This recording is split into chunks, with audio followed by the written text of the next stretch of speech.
Chapter 184. All that remains is the handkerchief. Rains elucidated that Gu Chu had succumbed to exhaustion due to the excessive depletion of her mental energy. Meanwhile, Yun Yao found himself enamored with Chu Chu during their time spent together. Rains presented the recorded fragments to them, causing Xian Mo and the others to squint their eyes slightly. They could not endure the presence of such a clingy creature around Chu Chu, lamenting their inability to seek vengeance on her behalf. The twins, being the most attuned to Yun Yao among the males, recognized that a stranger might not treat Gu Chu with the same earnestness, still regarding her as Her Majesty, the Empress. Were other males to discover that Gu Chu's mental state was compromised and her recovery uncertain, they would have long since lost their humanity, revealing their more grotesque sides. How I long to accompany Chu Chu into battle, Xian Mo sighed, feeling regretful as he watched Gu Chu's valiant demeanor. His very blood surged with the desire to fight alongside her. Such a scene had likely never unfolded in the realm of the stars. Chia nodded. Let us speak of it again once Chu Chu awakens. He disdainfully swatted away Iman's hand, which had been clutching for so long that it felt as though it might snap. He resembled a little wife, just shy of clutching a handkerchief. Since the day Gu Chu vanished, Iman had been on the brink of losing control. Chia decisively rendered him unconscious and entrusted him to the twins for oversight. At a critical moment, it was General Rains who maintained order at the headquarters, training Iman to manage the situation while instructing Situyu and Shuemu to consult the beast god for assistance, while the twins sought the help of the informant, Yun Duo, to conceal the matter of Yun Yao's disappearance. Gu Chu caressed the soft texture, her fingers grazing the indigo sheets as she opened her eyes slightly, still feeling a bit dazed. She had departed from the apocalypse. Everything had come to an end. She had returned to the stars. Chu Chu, you're awake? Would you care for something to eat? Achong has prepared a meal. All right, see, Achong. My affection for you is well-founded. Achong's face glowed with a rosy hue. Chu Chu's praise made him feel bashful. You flatter me, Chu Chu. Chu Chu. Iman's pitiful gaze, filled with tears, lingered as he kept a vigil in the side hall throughout the night, while Chia beside him sighed and refrained from speaking. Was this still the usual diplomat, Iman? Iman, I have missed you dearly. Gu Chu had been most concerned about him during the apocalypse. Upon seeing him, she broke into a smile, arms wide open to welcome him. Upon hearing her words, Iman nearly dashed into Gu Chu's embrace, transforming into a snow leopard so he could bury his head in her arms, eager to cling to her and recount his longing over this time. 1,000 words ultimately condensed into one. Chu Chu, I have missed you so. I have missed you too. Gu Chu stroked the leopard's head, her eyes sparkling with joy, silently absorbing the heavy grievances emanating from him as her hand gently groomed his fur. Chia instructed Achong to prepare the meal, then turned to see Iman's soft spot. Unwilling to be outdone, he silently transformed back into a fox, nuzzling against Gu Chu's thigh, his tail entwined around her neck. Gu Chu affectionately ruffled his thick, long red fur. When Xian Mo and Shuemu entered and beheld the scene, they momentarily froze, then instinctively shifted into their beast forms, pressing against Chu Chu. Shuemu, vexed, scratched his head. His beast form was too large to fit on the bed. Silently opting for his human form, he leaned against Chu Chu's back, shaking off Chia's tail and resting his chin on her shoulder. You all are so heavy. Shuemu silently concurred from behind, noting that his human form was lighter. When the remaining few arrived back upon receiving Achong's message and witnessed the spectacle, they were utterly bewildered by the antics of these males. Were these individuals fashioned from slime? Why were they all clinging to Chu Chu? Yun Yao observed in astonishment. It was revealed that they could all transform into their beast forms and nestle beside Chu Chu, their postures graceful and relaxed. They reveled in the exquisite sensation of being groomed, emitting soft purring sounds, while the fox lazily opened one eye before flipping over to lie in another direction atop Chu Chu.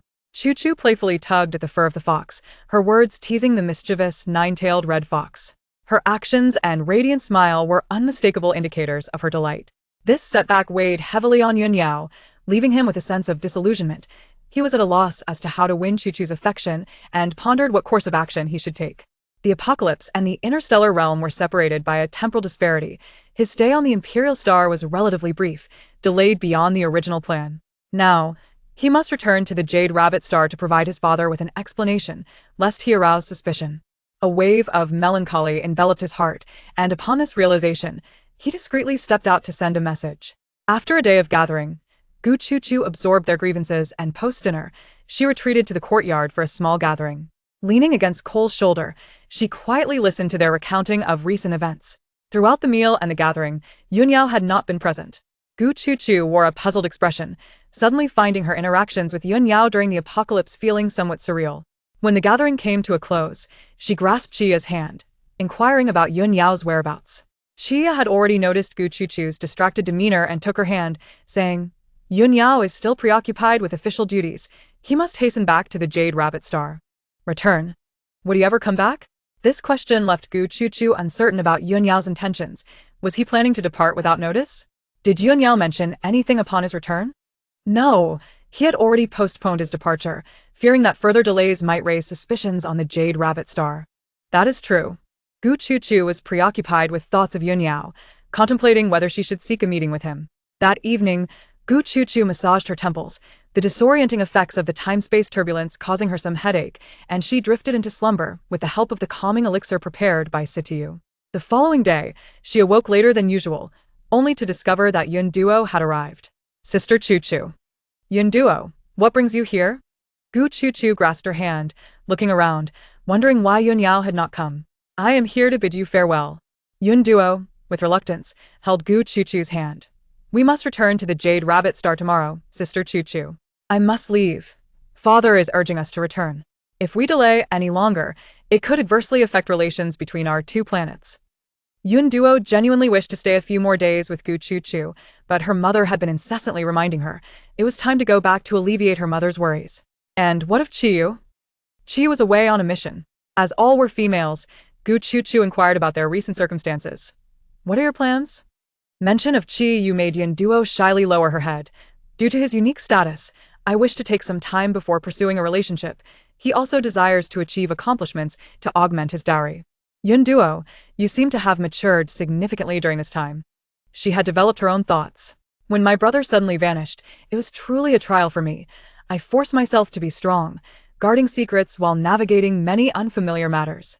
Only now do I comprehend the complexity of the issues that Her Majesty and my brother are addressing. You have endured much during this time. Yun Duo appeared visibly weary, and Gu Chuchu spoke softly. Yun Duo, you are exceptionally brave. I was astounded to learn of your efforts to disguise me and navigate among the people of the Jade Rabbit Star. You seem to radiate brilliance. Chapter 185. The Proposal Hehe. Yun Duo, praised to the point of retreating her head, did not forget Yunyao's reminder. Your Majesty the Empress awaits my return to Jade Rabbit Star to handle matters before coming to Imperial Star to play with you. Are you all coming back? Yes, Chiyu is here. You could send Chiyu to Jade Rabbit Star. Yun Duo shook her head. He will always be the subordinate of Her Majesty the Empress. It is better for him to serve under Her Majesty than to be on Jade Rabbit Star, and I quite like Imperial Star. I wish to stay here for a while. That's no problem. What about your brother? He will definitely have dealings with Imperial Star due to business collaborations. But Gu Chu suddenly forbade Yunyao from expressing his thoughts, and hasn't he come to see her in the last couple of days? Brother Yun Duo whispered to Gu Chu, stifling a laugh. Yes, actually quite old-fashioned, and doesn't he know how to interact with you? Doesn't he know? He was very considerate during the apocalypse. Yun Duo sensed that there must be some story between the two during that time. Perhaps he feared that Sister Gu Chu would ignore him upon returning here. Gu Chu silently scolded him for being a coward. Who is ignoring whom? I have not ignored him. He left for Jade Rabbit Star without even bidding me farewell. Just up and left. What if your brother is busy preparing a dowry? Gu Chu caught sight of Yun Duo's mischievous gaze and meaningful smile. Sensing she knew something. Yun Duo, do you know something? What could I possibly know? Brother has been preoccupied with work and your matters for the past 2 days. And he asked me to deliver these items to you. Yun Duo retrieved a brocade box from her spatial button and presented it to Gu Chu. I will go find Chiyu, Sister Chu Chu. I won't disturb you any longer. Yun Duo left with great tact. Gu Chu found herself alone in the courtyard. She cautiously opened the brocade box, revealing a spatial button and a pale blue card. The card prompted her to open the spatial button. Without much thought, Gu Chu opened it to find it filled with resources she had scavenged during the apocalypse, supplies collected by Yunyao during his solitary journeys. The items in the spatial button were neatly arranged, forming small mountains stacked high. These were supplies from the Northern District S headquarters. Many of these items were unavailable in the Starry Realms and could be utilized for future commercial development, indicating that Gu Chu's future pathways would be broader and more comprehensive. The resource mountains were tied with a striking pink ribbon, with a small card identical to the previous one attached, but this one held a necklace made from rare jade rabbit star minerals. The pendant of the necklace resembled a ring, crafted from a material similar to diamond, though upon closer inspection, it was not diamond, only resembling one. Gu Chu opened the card. My dear Gu Chu, may I have the opportunity to prepare all the dowry and become your husband? Gu Chu chúc cờ sốc ti. Feeling helpless against Yun Yao, the gift is indeed ample, yet the person is absent. I have arrived. In a gentle tone, Yun Yao appeared behind Gu Chu, wrapping his arms around her waist. His presence was unexpected for Gu Chu, yet anticipated by Yun Yao. Gu Chu's heart skipped a beat, frozen in his embrace. She grasped some critical points, her delicate hand resting on his. You wouldn't have conspired with Yun Duo, would you? Yun Yao did not deny it. I wanted to surprise you. I am here to propose to you, your majesty.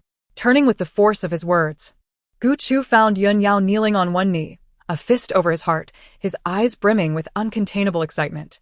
Yun Yao gazed at Gu Chu with an unprecedented nervousness, stumbling over his words. Your Majesty, we fell in love during the apocalypse, and I wish to formally propose to you in the style of that era. May I have the honor of becoming your husband? Gu Chu silently extended her hand, and Yun Yao, understanding, quickly removed the ring from the card and placed it on her finger. The ring was not a necklace, but rather a bracelet. Its jeweled chain cascading over her hand and wrapping around her wrist, accentuating her delicate hand's elegance. Gu Chu looked at Yun Yao, her lips curving into a perpetual smile. When he placed the ring from the card upon her ring finger, she could no longer contain herself and embraced him. A Chong, bearing a bouquet he had prepared in advance, presented it to Gu Chu. I recall that a proposal in the apocalypse required flowers and rings. Yun Yao took the flowers and personally handed them to Gu Chu, a hint of shyness on his face. I will be returning tomorrow. I have a selfish request. Tonight, I've arranged a candlelight dinner, hoping to dine alone with you, your majesty. All right. Gu Chu had no reason to refuse Yun Yao's request. Hidden not far away, Xian Mo, who had been quietly observing, could no longer hold back. I have never had a candlelit dinner with her. How can he? Ai Meng pulled him back forcefully. If they were discovered, they would all suffer. Ai Meng displayed no significant emotional fluctuation, as he had experienced candlelight dinners before. He was now planning when to have another one. Lion C watched a Chong diligently laboring, arranging flowers and setting up pink and white balloons. Situ, Ksumu. Are you not going to explain what a Chong is doing? He is quite industrious. As the former master, C2 you hardly recognized a Chong anymore.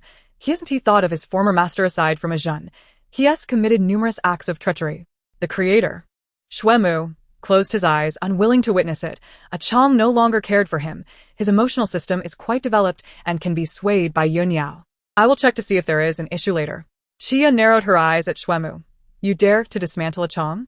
Chu Chu would be the first to object. You should consider a Chong standing in Chu Chu's eyes. Shuemu, unable to voice his concerns, thought the outcome was not what he had envisioned. The twins, now transformed into butterflies, hid contentedly among the flowers, observing the situation on both sides, discussing whether they should also propose to Chu Chu. In the starry realms, there was no such requirement for a proposal. Registration in the system sufficed. This caused the twins some headache. Based on their intelligence, they knew Yun Yao adopted the customs of the apocalypse, and they could not access information about that era. Thus, after a discussion, the twins resolved to investigate the proposal rituals of other races, ensuring that they did not replicate Yun Yao's proposal style. The males were typically rather rigid, only knowing how to present gifts. This time, they were inspired by Yun Yao's proposal, realizing there were so many details to manage. Yun Yao accompanied Gu Chu to the rooftop to watch the fireworks display. Unlike the starry performances, these were crafted based on the fireworks of the apocalypse. As Gu Chu beheld the happiness reflected in the fireworks, Yun Yao remained by her side, suppressing his laughter, capturing her joyful visage, and taking a photo to share on social media. Chapter 186. This guy understands too well. Yun Yao could easily imagine his mother's astonished expression. She had long hoped he would find someone. Before long, he indeed received a private message from his mother. Oh my goodness. Thanks to the beast god and Her Majesty the Empress for taking this single, dull little rabbit off the market. His father's message was even more perceptive. I told you to stop dragging your feet and return. Turns out you were on another mission. It takes time for an iron tree to bloom. Shortly after the messages were sent, the official announcement from Jade Rabbit Star followed suit. Everyone marveled at how Yun Yao and Gu Chu's love story unfolded, curious about how Gu Chu managed to win over the aloof Yunyao. Their tales seemed like a mystery. Her Majesty the Empress hadn't he made an appearance recently, so how did they end up together? It didn't he appear to be through forceful means. Numerous fabricated stories circulated online, their popularity only slightly overshadowed by Xian Mo. The males, hiding in corners and striving to diminish their presence, pondered how to provide Gu Chu with more surprises while racing against other males.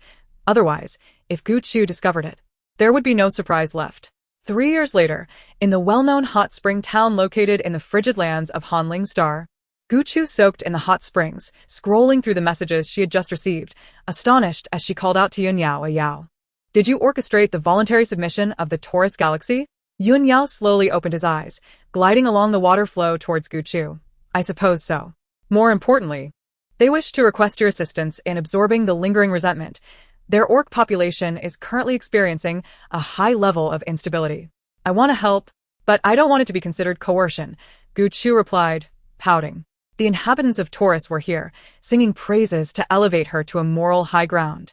The crown prince used to prance around before me, only to be reprimanded, and now he's playing the loyalty card. I can't help but question the sincerity of their intentions. Who knows? Even if they pledge allegiance, it doesn't matter. They are unaware of your mental control abilities. Indeed, since they have come to me willingly, I have no reason to refuse.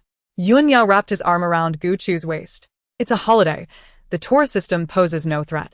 Gu Chu brushed away the shadow screen and leaned comfortably against Yunyao's shoulder. As he glanced down at her swimwear, he found it rather obstructive, concealing her exquisite skin. Not long after they began to enjoy the hot spring, Xian Mo, wrapped in a towel, forcibly dragged Chia over. They were all on this trip together. Xian Mo glared at Yunyao with displeasure, feeling that this guy was too clever, silently bringing Gu Chu to the hot spring without a word. Chia, clearly unwilling, had been pulled along by Xian Mo, who happened to be next to him. He had no interest in bathing alongside so many males. It felt quite awkward. In terms of jealousy, Rains ranked first, while Xian Mo firmly held the second position. Yunyao observed their silent exchange, tightening his embrace around Gu Chu in the water. Gu Chu had long since grown accustomed to Xian Mo's jealous demeanor. While he might be angry, he would not resort to underhanded tactics against others. Such behaviors were mere childish antics. Now that Gu Chu and her companions had some leisure time, they finally arranged a trip for themselves. They were inspecting Hanling's star, the 107th planet to be developed. It endured a harsh climate, perpetually shrouded in snow, with temperatures plummeting below -20 degrees Celsius. The orcs living here, due to their genetic traits, were well adapted to this frigid environment and were reluctant to leave. Gu Chu noted that the area featured hot springs, transformed into a resort, complete with various ice-related entertainment facilities for visitors. Many orcs held a deep yearning for the snowy landscapes, and during development, demand far exceeded supply. Given that the orcs were not accustomed to interacting with outsiders, a reservation system was implemented to protect them. Trained natives could guide orcs to designated adventure zones and wilderness survival games. For the pampered orcs, abandoning the safety of simulators for the thrill of survival games satisfied their desire for challenge. When will you return? Chia inquired. Probably before dinner. He mentioned that his research schedule is unpredictable. If it gets too late, he told us not to wait and to gather without him, came the reply. See, too, you had always been busy, discovering numerous new materials on primitive planets. The team he led had developed several new types of sedatives, significantly alleviating the economic burden on males. The greatest benefit of Hanling Star was not the resort, but the cultivation of rare medicinal herbs, providing a stable job for the taciturn natives. Gu Chu sipped her juice, contemplating C2U's relentless busyness. He truly was a man of many commitments. Casting a glance at Xian Mo, she realized he too was busy, but he preferred not to be. When he was preoccupied, it often involved battles. While he appeared calm on the surface, the number of space pirates under his control equated to the total population of several developed planets. In recent years, he had transformed many pirates into soldiers or civilians. Other interstellar pirate groups from different systems had even pledged their allegiance to him. All of them, once SS-class males, had evolved into SS-class males, except for Rains, who, like Gu Chu, could no longer be defined by rank alone. After their bath, they gathered at the restaurant, where the twins, dressed casually, arranged a barbecue near the glass. Iman was responsible for fetching drinks. A glance out revealed an expanse of snowy scenery, prompting Gu Chu to snuggle up to Cole and admire the view. Drinking while enjoying the snowy landscape is truly fitting at this moment. Cole. With one arm around his wife, was entirely focused on her, oblivious to the scenery. Nearby, De Lien, walking, suddenly felt weak and nearly dropped his plate, shooting an irritated glance at Cole. Can this guy control his emotions a little? The twins sat beside Gu Chu, helping to grill the meat, the sizzling sound filling the room with a delightful aroma. Gu Chu flipped through an ancient brewing book she had salvaged from the apocalypse, having been diligently studying it recently, driven by her lack of brewing skills. However, the potential profits from alcohol were immense, and she was eager to experiment. The ancients brewed by hand, and according to the instructions in the book, Gu Chu was designing suitable materials to create vessels to ensure a successful outcome. Yun Yao observed the book, unfamiliar with the vocabulary from Blue Star, failing to fully comprehend it. Gu Chu retrieved the alcohol she had brought back from the apocalypse and offered it to Rains and the others, their eyes lighting up in excitement, especially Xian Mo, who was particularly fond of strong spirits. However, the quantity was limited, so Gu Chu only provided them with small cups for tasting. Recently, Gu Chu had successfully made brewing starter, and once she set up the stove, she would be able to attempt brewing alcohol. Chapter 187. Brewing alcohol. Gu Chu gently warmed the yellow wine in water. This type of wine was more suited for females, and it could also be used in cooking. Females tended to prefer sweeter flavors, and dishes made with yellow wine would be to their liking. In the evening, Xian Mo, having rid himself of the scent of alcohol, finally approached Gu Chu to seek her affection. Upon returning to the Imperial Star, Xue Mu and Yun Yao took the initiative to help with the chores. Gu Chu used her wind abilities to lift the freshly made wine jars, casting a suspicious glance at Yun Yao and Xue Mu, who were diligently studying the books. She secretly inquired of Yun Duo, "Do you think your brother is reliable?" Yun Duo, also pondering, observed the two with skepticism. "Not really." Gu Chu nodded in agreement. "I think so too." Chiyu, who was married to Yun Duo, was on holiday today, preparing flower tea nearby and casting sympathetic glances at her usually decisive brother. She hoped they wouldn't embarrass themselves later. When Gu Chu scavenged supplies, she had brought back a significant amount of grain seeds, including the crucial ingredients for glutinous rice and brewing starter. Yun Yao and Xue Mu mechanically explained the operation of the traditional stove. Starting the fire was simple, but to maintain authenticity, they avoided using accelerants, relying solely on wood, which made the task much more challenging. Before long, they were coughing from the thick smoke, their eyes reddening as they finally managed to ignite the fire. Gu Chu, observing a Chong bringing glutinous rice over, quietly chuckled at their exasperation with the stove. Once the water in the large pot boiled, Gu Chu evenly spread the soaked glutinous rice on a bamboo sieve and placed it on the stove to steam. Following the book's instructions, she allowed it to cool, carefully controlling the temperature.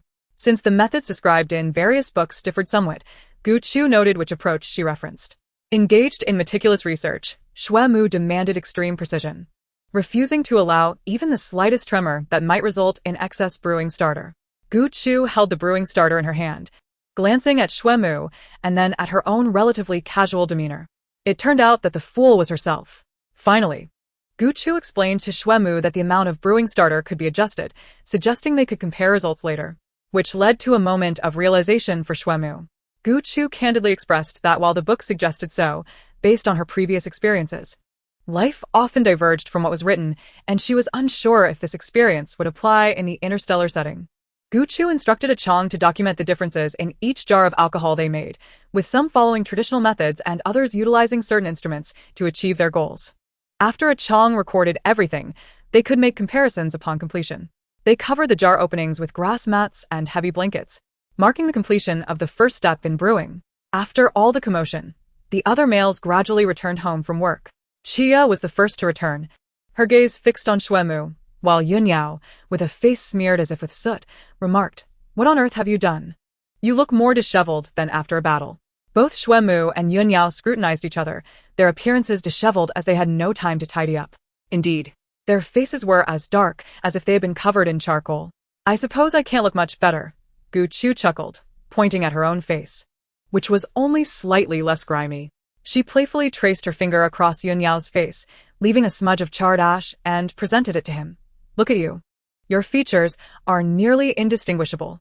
Amused, Gu Chu dashed over to Xue Mu's darkened cheek and drew 3 lines, laughing heartily. "Ha ha ha, Mu Mu. You've turned into a little black cat." Delighted by the moment, Xue Mu leaned closer, inviting her to play. Gu Chu then added a crescent shape on his forehead. Chia, witnessing the scene, felt a mixture of amusement and sympathy, handing Gu Chu a mirror. You've turned into a calico cat yourself. Upon seeing her own face, equally smeared, she jested. The white cat has transformed into a black one. Chia produced a handkerchief to clean her face and wash her hands. Why do all this rough work yourself? They can handle it. I couldn't help it. Standing idly by was simply too dull, so I wanted to lend a hand. Chia pulled Gu Chu back to their room to freshen up, leaving Xue Mu and Yun Yao exchanging glances, feeling a complex sense of being reduced to mere tools for Chia. Silence reigned as they turned and returned to their respective tasks. A Chong, surveying the untidy mess left behind, silently bent to tidy up the stove. Yun Duo, nibbling on a snack, pointed at a Chong and remarked, "No wonder Sister Chu Chu likes a Chong so much. Just look how considered he is. He is truly the hardest worker. I'd like a Chong too." She looked up at the sky, wrapping an arm around Yun Duo. Pondering why Yun Yao and the others would complain about a Chong being so favored, it seemed the ideal male template for females was indeed a Chong. He realized he ought to learn more from him. Meanwhile, Chia, holding Gu Chu, had also acquired a layer of dust and followed her lead to wash up.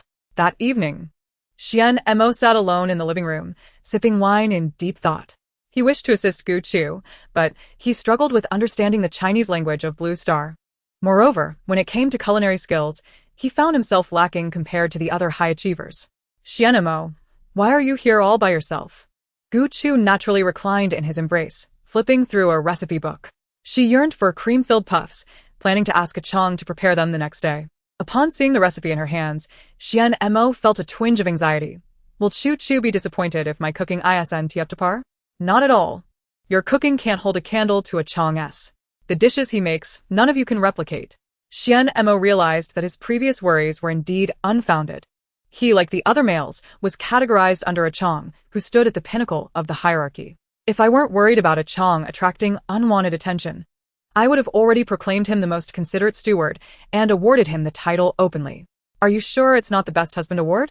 Gu Chu caught the hint of jealousy in his voice. Commander, are you feeling envious? Xian Mo had long shed the stigma of being a space pirate and had become the commander of the galaxy, each of them managing their respective sections. He snorted. Silly little cat. You're the best at prattling. What did I say? Gu Chu's big eyes twinkled as she clung to him, her heart brimming with warmth. Do you remember I promised to have little tigers with you? What? Xian Mo's sturdy frame stiffened, holding Gu Chu tightly, unable to maintain his composure. When did I ever say I wanted to have little tigers with you? Surely, it must have been during one of his drunken rants. The process of interstellar childbirth was not painful, yet he still felt a pang of concern for Gu Chu. When she casually mentioned wanting to create little tigers, he couldn't help but be momentarily stirred. That would be the cherished fruit of their love. Gu Chu bim met ra đi auntie. Reflecting on those moments with Xian Mo, when I entered Chia's illusion, you didn't believe I liked you. You kept begging me to have little tigers with you to convince yourself of my love. Xian Mo covered his face, realizing that it was indeed something he had said in the illusion, and that it was humorously tied to Chia. What a wild connection. He found himself both intrigued and hesitant. What prompted Chu Chu to suddenly think of this? Nothing, I was just teasing you. Xian Mo, with an expressionless face but veins visibly pulsing on his forehead, scooped Gu Chu into his arms and headed toward their room. Teasing about little tigers comes with responsibilities. Chapter 188. A day of fun the following day, Xian Mo set out for a business trip, full of energy. Gu Chu, however, slept in until nearly noon. Iman had invited her to visit a new restaurant, leisurely rousing her from slumber. Gu Chu's greatest joy was indulging in sleep, and freshly awakened, she was particularly clingy. Iman, holding a handkerchief, felt the soft strands of her hair tickling his neck, making him itch, while her sweet voice called his name, causing his heart to soar into Gu Chu's realm. His remaining rationality urged him to restrain his impulses. Chu Chu, if you keep this up, we may not even make it out the door. But we must go. If you don't get up soon, the little leopard might not want you to leave. Gu Chu glanced down, playfully nudging his face aside. You have no self-discipline at all. Poor rating. Iman feigned grievance, pretending to be at a loss for words, while a smile threatened to break through his facade. No one can resist you like I can. Gu Chu intended to check on the new hot pot restaurant, located next to her entertainment venue, which spanned 5 floors and housed a billiards hall, an arcade, a milk tea shop, and a reservation-only escape room. Most of the entertainment for beastmen relied on simulators, and Gu Chu had once worried that they would overshadow her offerings. Yet, it turned out that both males and females preferred social interactions in person. They discreetly transported to a private room and ordered a dual-flavored hot pot, with Gu Chu favoring the milder option while Iman relished the spicy. As Iman assisted her in cooking the meat, Gu Chu sipped on a special interstellar lemon tea prepared by a Chong, gazing out the window at the long queue below. It's been months since we opened, and yet there are still so many people waiting. Cole, Delian, and others regularly introduced new dishes, and customers eagerly anticipated these innovations, many of whom were return visitors. Haven't there been quite a few knockoffs recently? Are they comparable to ours? Xiao Xiao mentioned that imitations had appeared on several planets, and she was eager to try them. The twins have restricted the emergence of knockoffs and have begun authorizing collaborations with other stores. However, with so many planets, Gu Chu allowed for a certain number of imitations to exist and compete. Others had begun innovating based on her original concepts, crafting their own new products. As the Empress, Gu Chu recognized that these establishments would contribute positively to the overall development of the planets, and she would merely await the taxes. Had it not been for the empty warehouse, she might never have considered this approach. Now, the overall profits from the Tianqin galaxy were comfortably substantial. What pleased Gu Chu immensely was witnessing the twins' remarkable talent in business. As they ascended to the top of the Tianqin galaxy's entrepreneurial sphere, while simultaneously managing military and commercial affairs, Iman silently produced a sample of the imitation, and indeed, it was quite convincing. This was a sample previously entrusted to him by the twins for Gu Chu, knowing she would be interested in the imitations. Would you like to give these a try? Gu Chu sampled each of the other restaurant's pre-prepared dishes, nodding in approval. These are significantly tastier than before. Iman felt her praise was somewhat inflated. In comparison to what we've developed, they still fall short. While Iman was not deeply involved in business, he understood the twins' meticulous work ethic, ensuring every detail was perfect. Moreover, no one had anticipated that the series of dishes had been developed by a steward robot. Iman set aside the other restaurant's pre-prepared foods and placed a shrimp ball made from Longyan shrimp into Gu Chu's bowl. This shrimp is a specialty from Hanling Star. Known for its tender meat, utterly devoid of fishy taste, and incredibly palatable. Give it a try. Gu Chu took a bite, and the exquisite flavor truly delighted her palate. Paired with the sauce, the taste was layered with richness. It was simply delectable. With so many naturally raised edible creatures in the galaxy, if I were a customer, I would only lament the scarcity of new dishes introduced each month. Iman attentively wiped the corners of her mouth and offered her mouthwash. Dining in the galaxy is quite splendid. Recently, the Light Network launched a survey on happiness, where the joy derived from gourmet food ranked at the top. To my knowledge, some females have begun to show interest in dessert making, taking to the kitchen to create confections themselves, igniting a trend across the Light Network. Is it a hobby class? Gu Chu inquired. Previously, she had organized some hobby classes and invited Yunduo along with her friends to assist, all overseen by Yunduo. Initially, the response was tepid, but later, for reasons unknown, they entered a phase of overwhelming demand. Iman suppressed a laugh. The greatest beneficiaries are the males from their households. Gu Chu glanced at a post that had been shared. When I returned home from work, my wife suddenly handed me a piece of cake to try. After tasting it, I later learned it was a product she crafted in her hobby class. I assure you, it was the most blissful piece of cake I've ever eaten. Humph. Who could argue? My wife is particularly skilled. She learned to knit scarves, and she even manages to knit little flowers from such a complex pattern. My wife is truly the most remarkable. She excels at everything. In my heart, she will always be number one. Why are your wives so talented? The pastries my wife makes are pitch black and taste bitter. At least you have something to eat. I have none. Who's worse off? Being on the Light Network feels like torture. Can you all just be quiet? I don't even have a wife who understands my suffering. Gu Chu found great amusement in reading the comments, chuckling throughout the meal. Upon seeing the mention of knitting scarves, she pondered whether to consult Yunduo, who had knitted a couple's scarf for Chiyu, bringing him such joy that he radiated invisible pink bubbles, prompting all males to boast about it, including Lanes. Later, to ensure he worked diligently, Lanes gave him a good thrashing. After their meal, Gu Chu and Iman altered their appearances, blending in as ordinary individuals, discreetly arriving at the escape room without revealing their identities. She had reserved a room themed around Chinese horror, where they would be grouped with others, randomly matched by the staff. As they were led to the waiting area, they found others already present. Ayman furrowed his brow at a male and female sitting on the sofa. Are you members of the insectoid species? The two seated on the sofa turned their heads curiously, their eyes darting, displaying a seemingly low intelligence. They wore hats, and the faint outlines of their antennae revealed their true identities. Gu Chu then noticed a solitary figure across from them, whose stature equaled that of the two insectoids combined. She scrutinized the burly man, a flicker of suspicion crossing her eyes, and, embracing Ayman as an ordinary couple would, greeted the insectoids. Ah, so this escape room attracts participants from other races. No wonder it's so hard to book. Did you travel all this way for leisure? The alliance between the beastmen and the insectoids made Ayman's sudden frown suggest that the two individuals opposite them were not simply ordinary. Indeed. The insectoid female replied in a sweet voice, addressing the seemingly amicable Gu Chu. The insectoids were relatively petite, their pure black eyes devoid of whites, and their heads tilted in a manner that suggested a lack of intelligence. The burly man beside her had a neatly trimmed golden beard around his mouth and shot them a disdainful glance. Gu Chu maintained her smile. He seemed peculiar. Not entirely resembling a beast man, she wondered if he was affiliated with the insectoids. Once all participants had arrived, the staff informed them that their light brains and communication devices would be disabled, and they could only use specialized wristbands for communication. After explaining the game rules, Gu Chu and the others donned their wristbands, and the staff then guided them into the teleportation chamber leading to the escape room. As darkness enveloped them, sporadic red lights flickered, and a handwritten letter floated down from above. No one dared to pick it up. Standing at the back, Gu Chu observed the others tilting their heads, while the three individuals in front stepped over the letter, without sparing it a glance. This is truly devoid of any sense of immersion in gaming, she mused. She would never believe that they were here for leisure and games, as the others had completely ignored the game instructions and the staff's briefing in the lounge. Ayman picked up the letter and handed it to Gu Chu. Let us see how we can solve this game. Chapter 189. Foreign Races. Gu Chu accepted the letter, noticing Ayman sending a message to Xue Mu in the darkness. She stifled a laugh.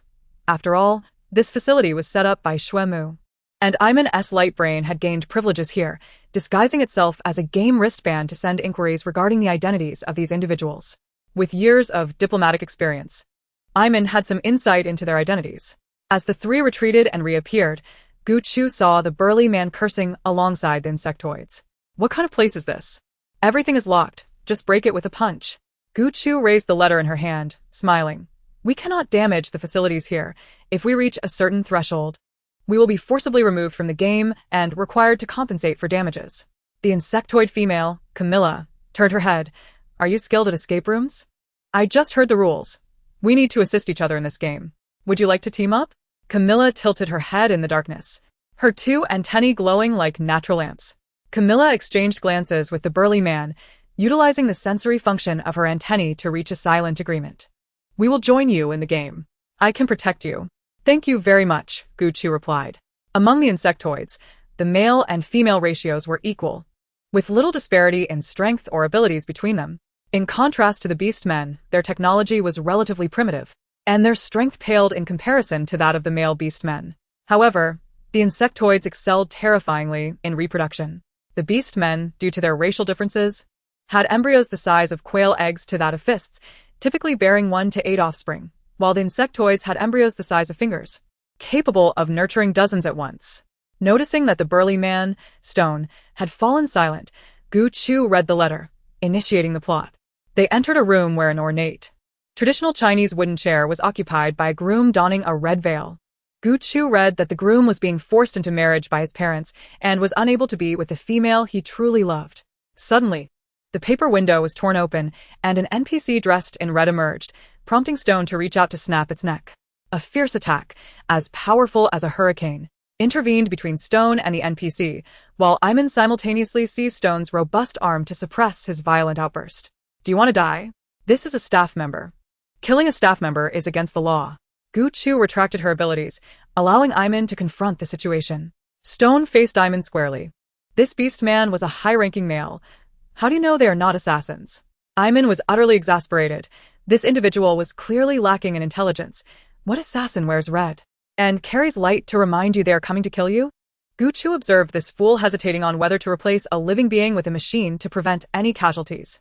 She didn't trust his claim that he was not allied with the insectoids. Stone fell silent, and Li Feng stepped forward to deter him, his eyes warning Stone. This is illegal. Avoid creating trouble. Stone snorted but remained quiet. After that, he refrained from attacking the NPC in red, while Iman kept a watchful eye on him to prevent any harm. Gu Chu quietly observed the unfolding events, noticing Camilla's antennae swaying left and right as if searching for something. What were the three of them looking for? Gu Chu and Iman temporarily activated telepathy through their wristbands, distinct from the twins' mind-linking, primarily for communication. These two individuals were insectoid majors, with normal entry records. Xuemu had checked the entry logs. They had been in the area for 5 days, enjoying various attractions. The Stone seemed somewhat suspicious. He was of the Bone Clan, having arrived 3 days prior and only meeting with the Insect Clan today. No wonder Iman felt a sense of familiarity towards them. Did they know each other? The Stone was indeed a member of the Bone Clan, which maintained a mediocre relationship with the Beast Clan but had a rather cordial rapport with the Insect Clan. Upon unraveling the disguise, it was revealed that this Stone was the eldest son of the Bone Clan's chieftain, and Stone was merely his alias. A major general and the son of the chieftain, both were rummaging through the secret chamber. What could they possibly be searching for? Were they looking for individuals or items? Xuemu was currently examining previous records, scanning for any discrepancies in the objects. If the secret chamber had become a hideout for individuals or treasures, Gu Chu would undoubtedly be furious. How could a place of amusement evolve into one of crime? While the treasures were one concern, the potential hiding of foreign entities was another layer of complexity. Even if she might not share the treasures, she could certainly search for people. The intentions of the Stone were painfully apparent. He was scouring the area, growing increasingly irritable as he failed to discover anything, waiting for Gu Chu and her team to solve the puzzles. She feared that in his agitation, he might inadvertently break the neck of one of her people. This secret chamber was of her design. She remembered the locations and maps where people could be concealed, wielding her abilities to search for any peculiar anomalies that might have gone unnoticed. The air flowed freely through every room and hiding spot, appearing utterly unremarkable until Gu Chu instinctively turned to Iman upon discovering a bound child. A flicker of anger flashed through Gu Chu. She was eager to uncover who was responsible for hiding someone in the secret chamber. Iman had also received word of the situation, and Gu Chu discreetly instructed all personnel to vacate, taking a shortcut to the suspicious room. Suddenly, the dark corridor illuminated. Oh, the lights are on, Gu Chu feigned surprise, indicating to them that they were approaching the next checkpoint. The trio, having found nothing of interest, followed Gu Chu forward, with her intentionally lagging behind to observe them. They arrived at the banquet hall designed for hosting guests, where the lifelike mannequins all turned to face the door, their countless lifeless eyes fixated on the newcomers. Ignoring their stares, the Stone strode purposefully inside.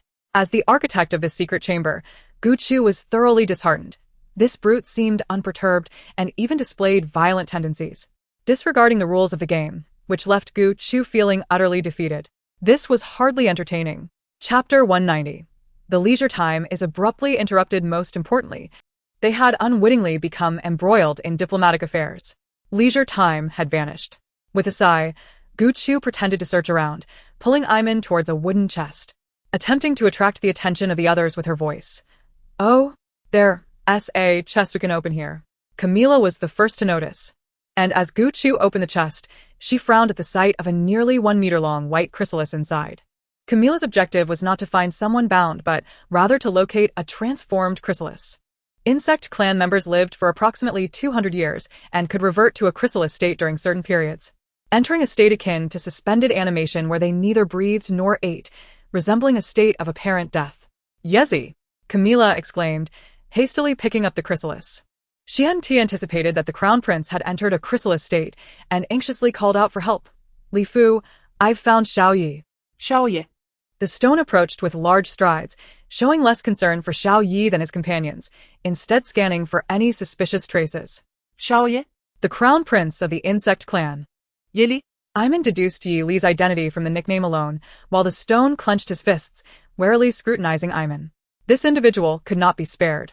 The eldest son of the Bone Clan, Shortstory, what are you doing with the 2 major generals of the Insect Clan?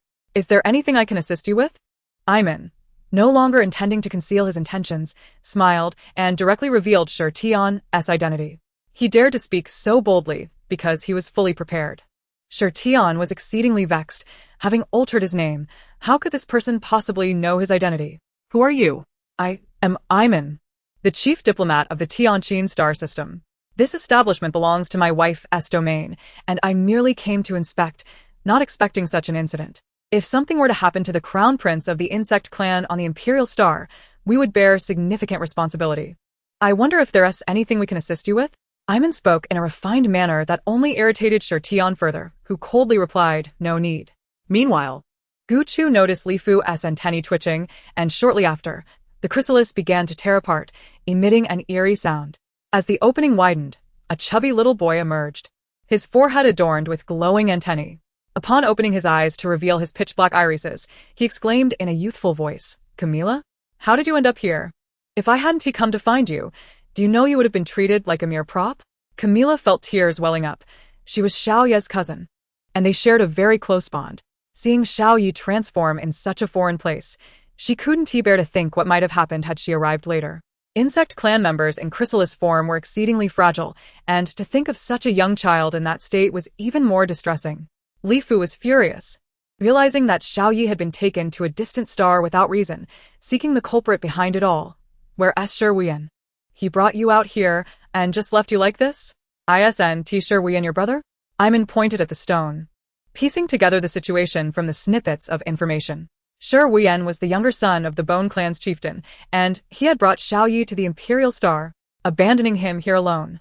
Shortian was merely cleaning up after his brother's mess. The stone, whose thoughts had been accurately discerned, was already seething with anger towards his troublesome sibling, casting a dark glare at Iman, knowing so much one to benefit you. Iman maintained a smile that suggested an eagerness to know more, not minding their intrusion into his world with Gu Chu. Gu Chu, disregarding the increasingly agitated Shortian, inquired of Camila, is he all right? Should we take him to see a doctor? Xiao Yi, terrified of visiting a doctor, shook his head vehemently, clutching his stomach in hunger. Upon awakening, insect clan members required substantial nutritional replenishment, and Yili's stomach gurgled audibly. I'm hungry. I want to eat. Camila immediately offered a nutrient supplement to Xiao Yi. Aware of Xiao Yi and the stone's identities, Gu Chu could not stand idly by. There's a hot pot restaurant nearby. Would you like to go eat? If there's anything you need, we can assist you. Given their discreet search for Xiao Yi, it was clear they had matters they preferred to keep private. Li Fu suddenly realized that Iman, the diplomat, was married, and that his spouse was none other than, you are the Empress of the Tianqin star system?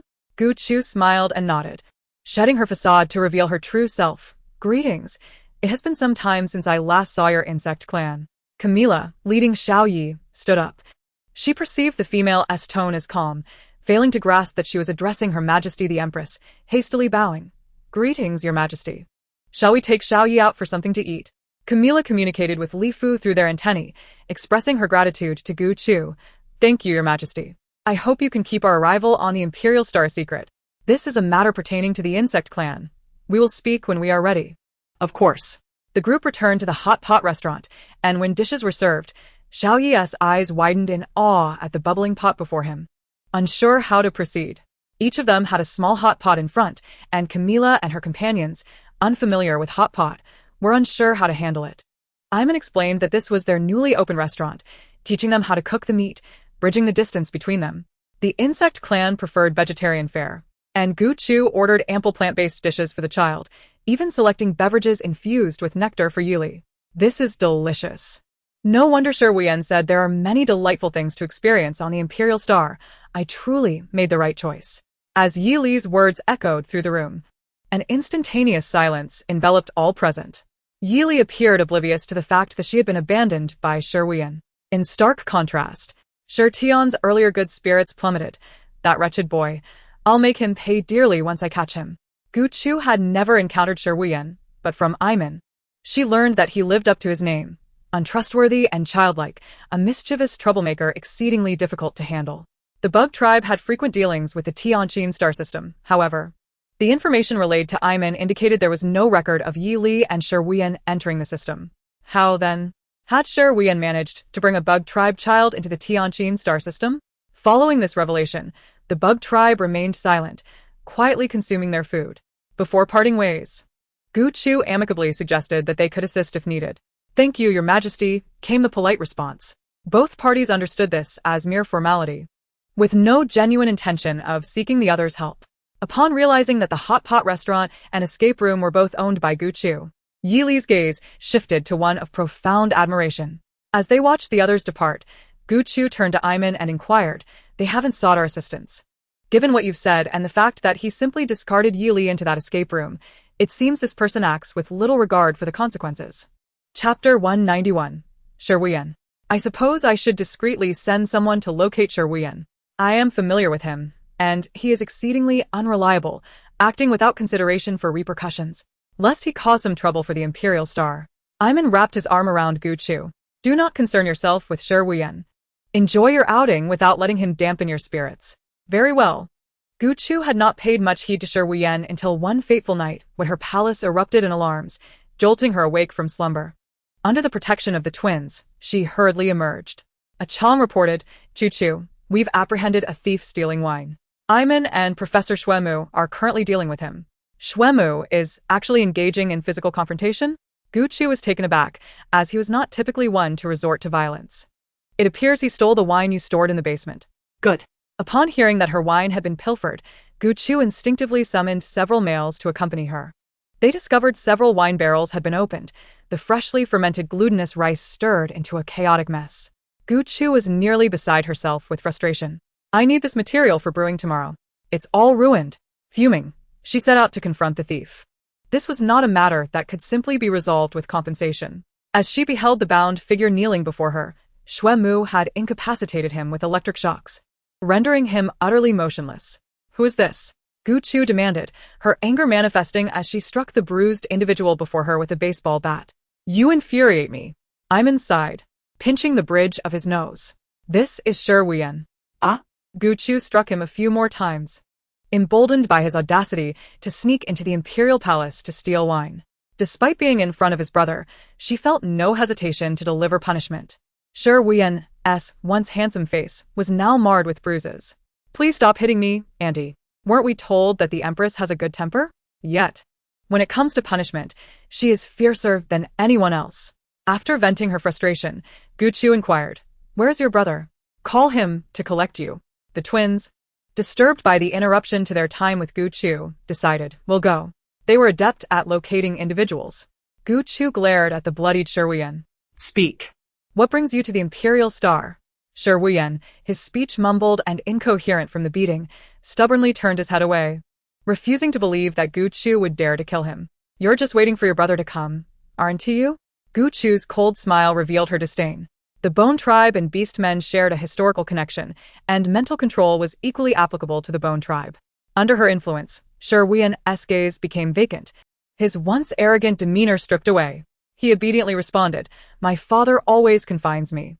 I wanted to go out and have fun, but the guards were too strict. So, I used Yi Li to escape. Is my mental control ineffective?" Gu Chu paused, asking Chia with skepticism. Is his rationale truly that he used a child of another race to escape his father's control due to familial discord? And he just abandoned Yi Li halfway through? Perhaps his words held some truth. "Absurd," Iman interjected. "If he weren't absurd, he wouldn't be called Sherwian." Gu Chu found herself both exasperated and amused by Sherwian's antics. Chia, unable to find words, approached and administered a dose of medication to Sherwian. Gu Chu pressed further. "What was your intention in stealing my wine?" "I just wanted to explore the palace. I caught a whiff of something that smelled like wine and followed it." It was no wonder Xuemu wanted to lash out. Sherwian had ventured into Xuemu's domain, questioning his ability to maintain palace security. Moreover, the wine had been crafted collaboratively with Gu Chu, making it all the more personal. "Are you aware of the consequences of your actions? Your reckless behavior could jeopardize the diplomatic relations between the Bug Tribe and the Tianqin star system. My father and brother will support me." Such audacity. Gu Chu resolved to have the formidable Rains and Iman handle the situation. "Before your brother arrives, let us teach you what it means to be truly reckless." Rain's emerald eyes momentarily transformed into serpentine slits as he licked his lips. "Understood." Yunyao watched as Sherwian, released from mental control, was dragged away. To be placed in the hands of these two was to face a grim fate. Their methods were enough to send chills down anyone's spine. "Will you return to rest?" "Chu-Chu?" "Not yet. I need to check if my wine can be salvaged and assess how much has been wasted. Yun Yao volunteered. I'll accompany you. Situ quietly arranged for assistance, as they would also need to address Shi Wuyan's condition. By the time Shi Tian arrived at the council chamber, Gu Chu stood with Rains, who was dragging a limp and battered figure, unceremoniously tossing him at Shi Tian's feet. Rains, concerned that Shi Tian might not recognize his brother, kindly reminded him, "Your brother." "Brother Wuyan?" Yi Li, hiding behind Chimera, stared wide-eyed, unable to believe that this bloodied individual was Shi Wuyan. Through the guidance of Chimera over the past few days, she had come to realize that Shi Wuyan had never considered her well-being, merely using her. Shi Tian's complexion drained of color. Having beaten Shi Wuyan numerous times himself, he had not expected someone to be even more brutal. Yet, he dared not speak out. Shi Wuyan had invaded the imperial palace of the Tianqin star system and destroyed the wine crafted by the Empress herself. Despite his pride, Shi Tian was forced to bow his head. "I apologize. My brother has always been unruly. He has caused a significant mess, and I will arrange for an apology gift to be sent later." "I almost feel sympathy for you," Gu Chu remarked, her disdain for Shi Wuyan clear as she recounted his theft of her wine. Ignoring Yi Li, Chimera and the others had long desired to punish him. Hearing his so-called explanation of wanting to go out only fueled their desire for retribution. Shi Tian, lacking his brother's eloquence, could not maintain his composure. His face clouded with anger. Yet he was left to clean up the mess. Unable to endure further, he chose to surrender to the chaos. "Why don't you just dispose of him? I cannot tolerate him any longer. Do you know I've been cleaning up his mess since he was 7 or 8? It's all due to Mother and Aunt's excessive indulgence that he keeps making mistakes. I truly cannot bear it anymore." No one could fathom the burden he carried. "While I am here discussing matters, he just deleted all the data from my department." Gu Chu Listen, Sở Tun. She had intended for Shi Tian to take charge, but she had not anticipated his fragile psyche would break down so completely as he sobbed and lamented Shi Wuyan's misdeeds. In a corner, Chi Yu muttered that even when he was poisoned, he had not been as troublesome as Shi Wuyan. This was pure malice. Li Fu found Shi Tian's breakdown rather embarrassing and urged him to stop crying and focus on resolving the issue. Yet Shi Tian was resolute. "I will contact father to have him disowned. He is beyond saving, simply a calamity." Shi Wuyan, taken aback, clung to Shi Tian's trousers weeping. "Brother, you cannot abandon me. These people tormented me and then dumped me into a salt vat filled with chilly water. My whole body hurts. They are so cruel."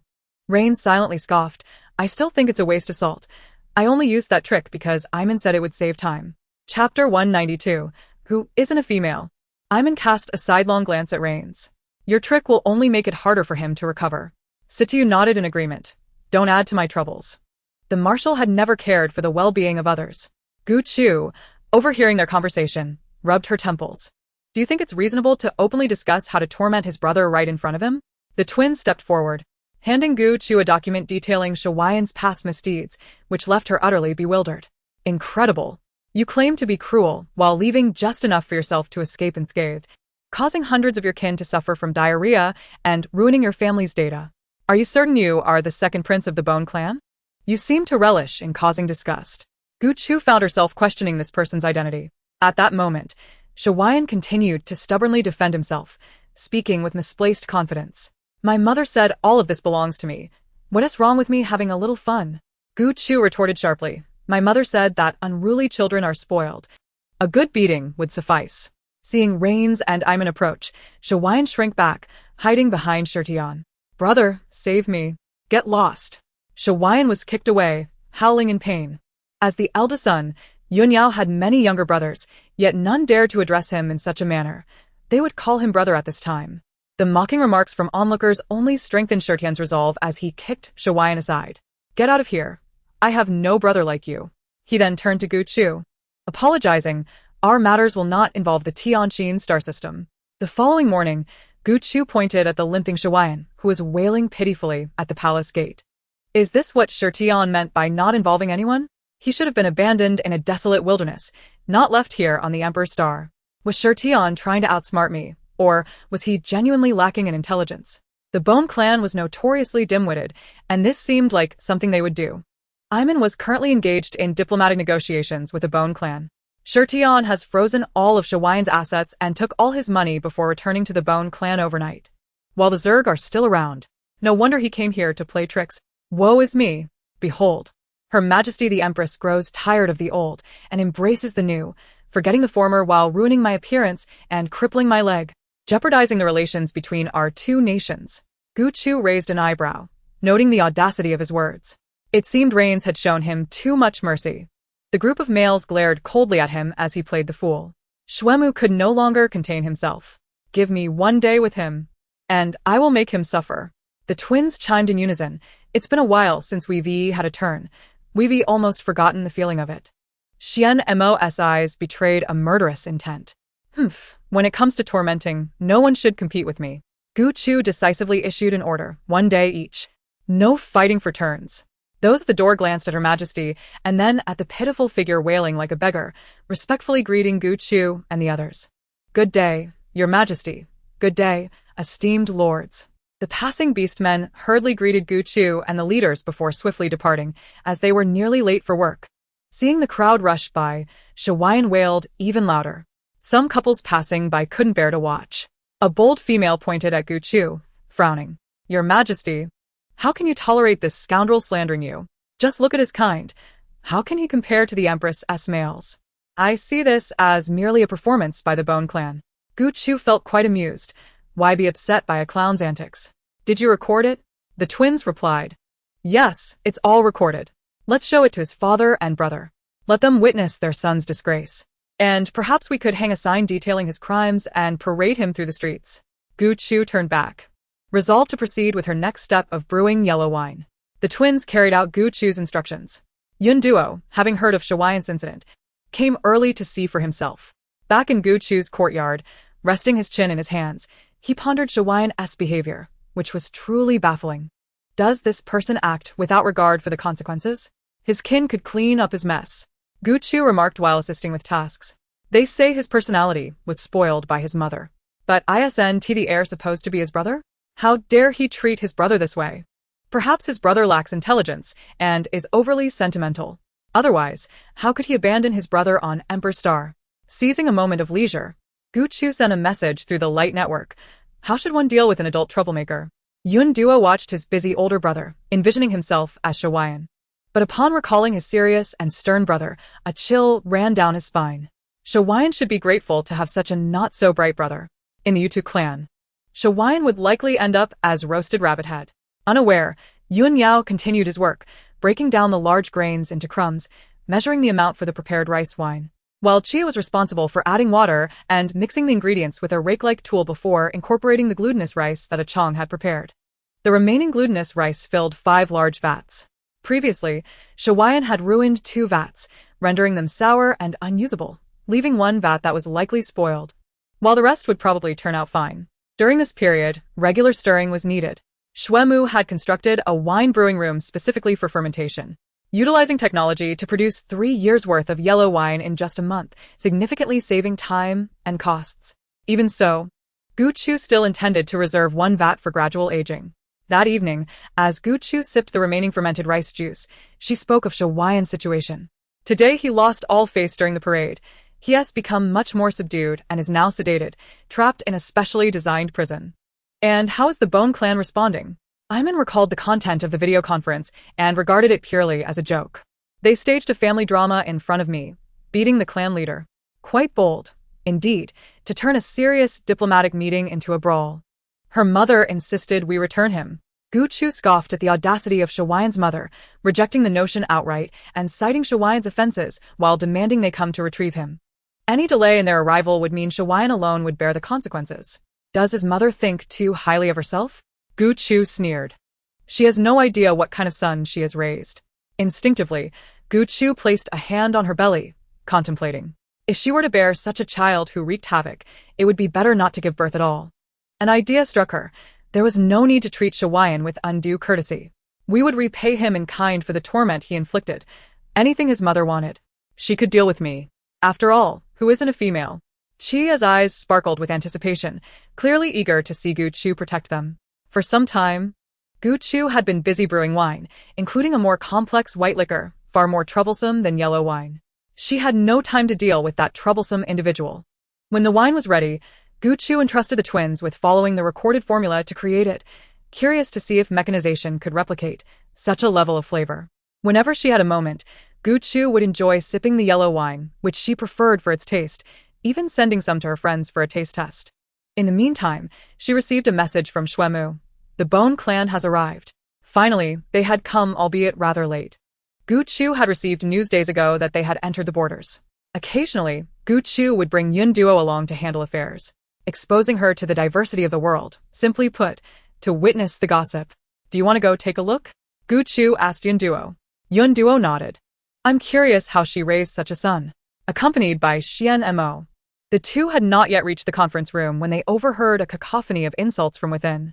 Gu Chu quickened her pace to enter. Iman and the others were already inside. If that female dared to harm her, Gu Chu would roll up her sleeves and retaliate.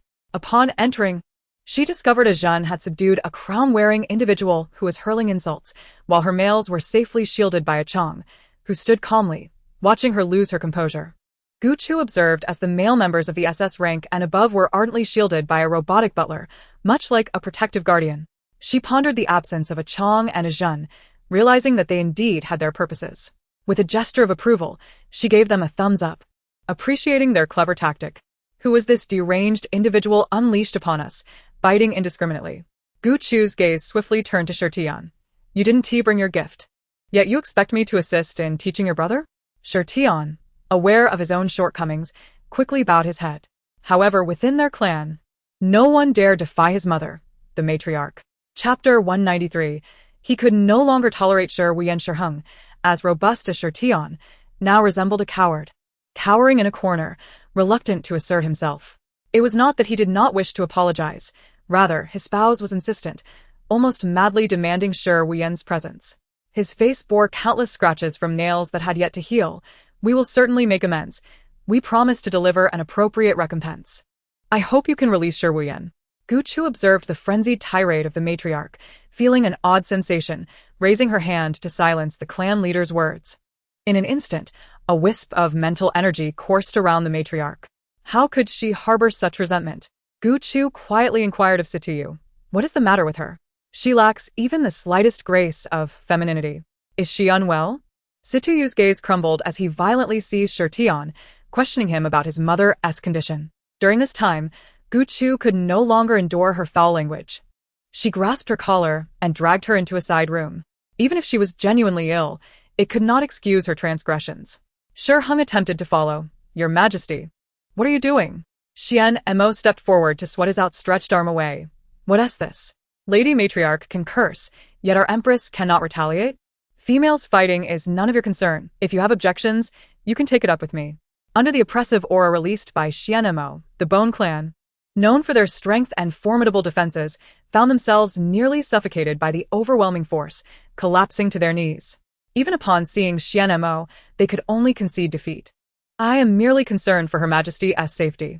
The females of the Bone clan were more formidable than those of the Imperial Star, their strength unmatched.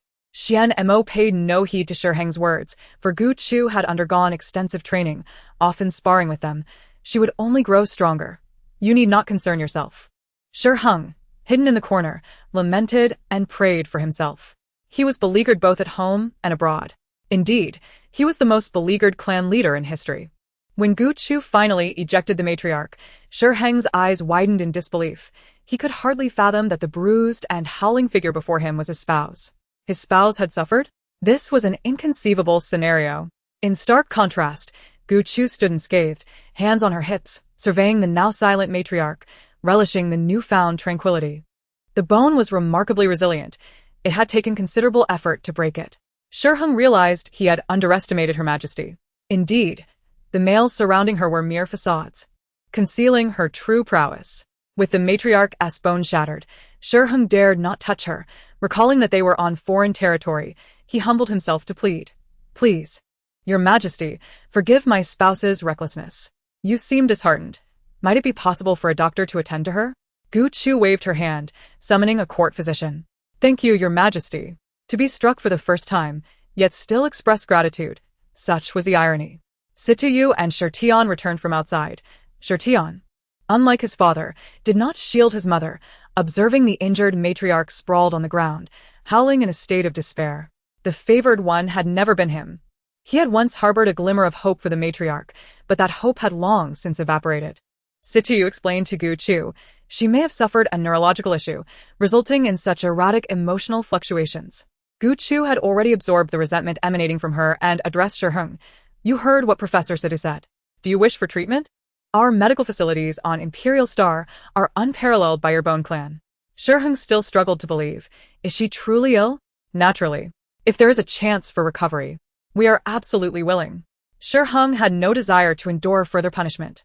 Reflecting on the past, it seemed his spouse had never exhibited such a volatile temperament. Her composure and qualities had been commendable, yet the changes over the years had obscured his memories of the woman she once was. Anticipating Shi Heng's response, Gu Chu remarked, there is no such thing as a free lunch in this world. We shall discuss compensation. Shi Heng swallowed hard, feeling a sense of impending doom as he was ushered into the conference room by the twins and Chia, while Shi Tian accompanied the matriarch to the medical facility. No one remembered their precious son was still languishing in prison. Gu Chu munched on snacks, contemplating the potential benefits of collaborating with the Bone Clan. Recently, she had also developed an interest in the insect clan, particularly their culinary delicacies and fabrics, both promising avenues for significant development. After returning to the insect clan, Yili had even invited her to visit. She pondered whether she should take the trip. Shi Heng's agreement was anticipated, while Situ began to devise a treatment plan. Following a series of examinations, the diagnosis confirmed issues with her nervous system. Situ inquired of those nearby. Her condition is quite severe.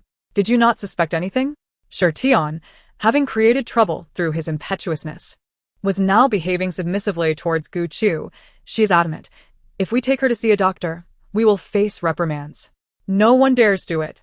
Shi Tian, trembling with anxiety, posed a crucial question. Will mother continue to pamper Shi Wuyan, disregarding everything?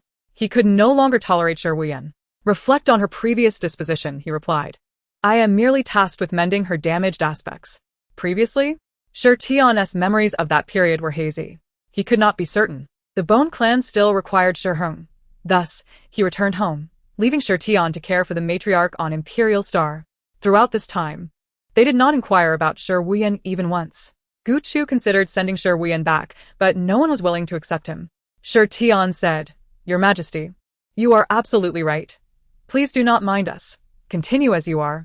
Gu Chu, however, would not relent. Am I running a daycare here? Hurry, and take your troublesome brother back. Under pressure, Shi Tian begrudgingly dragged Shi Wuyan from prison, subsequently applying methods from online guides on how to deal with troublesome older siblings. Chapter 194. The cloud has secrets. He believed it was a good thing for Shi Wuyan to experience the hardships others had endured in the past. The busy days bore some fruit. The twins returned in the evening with yellow wine crafted using instruments. The males of the household savored the brewed yellow wine, particularly Yun Yao and Xuemu, as they meticulously discerned the differences in flavor. The yellow wine had been artificially aged to mimic 1, 3, 10, and 30 years. The 30-year vintage, though less successful in its creation, was remarkably rich and flavorful. Xuemu vowed to continue refining the equipment to improve the success rate. Gu Chu drank with abandon, easily finishing a bottle on her own. With exquisite wine and beauty by her side, Gu Chu's gaze lingered on the nearby Chi Hu, who appeared more alluring than ever. She opened her arms. Come, little fox, let your sister pet you. Chia felt a flutter in his heart. This endearment was a rare indulgence from Gu Chu.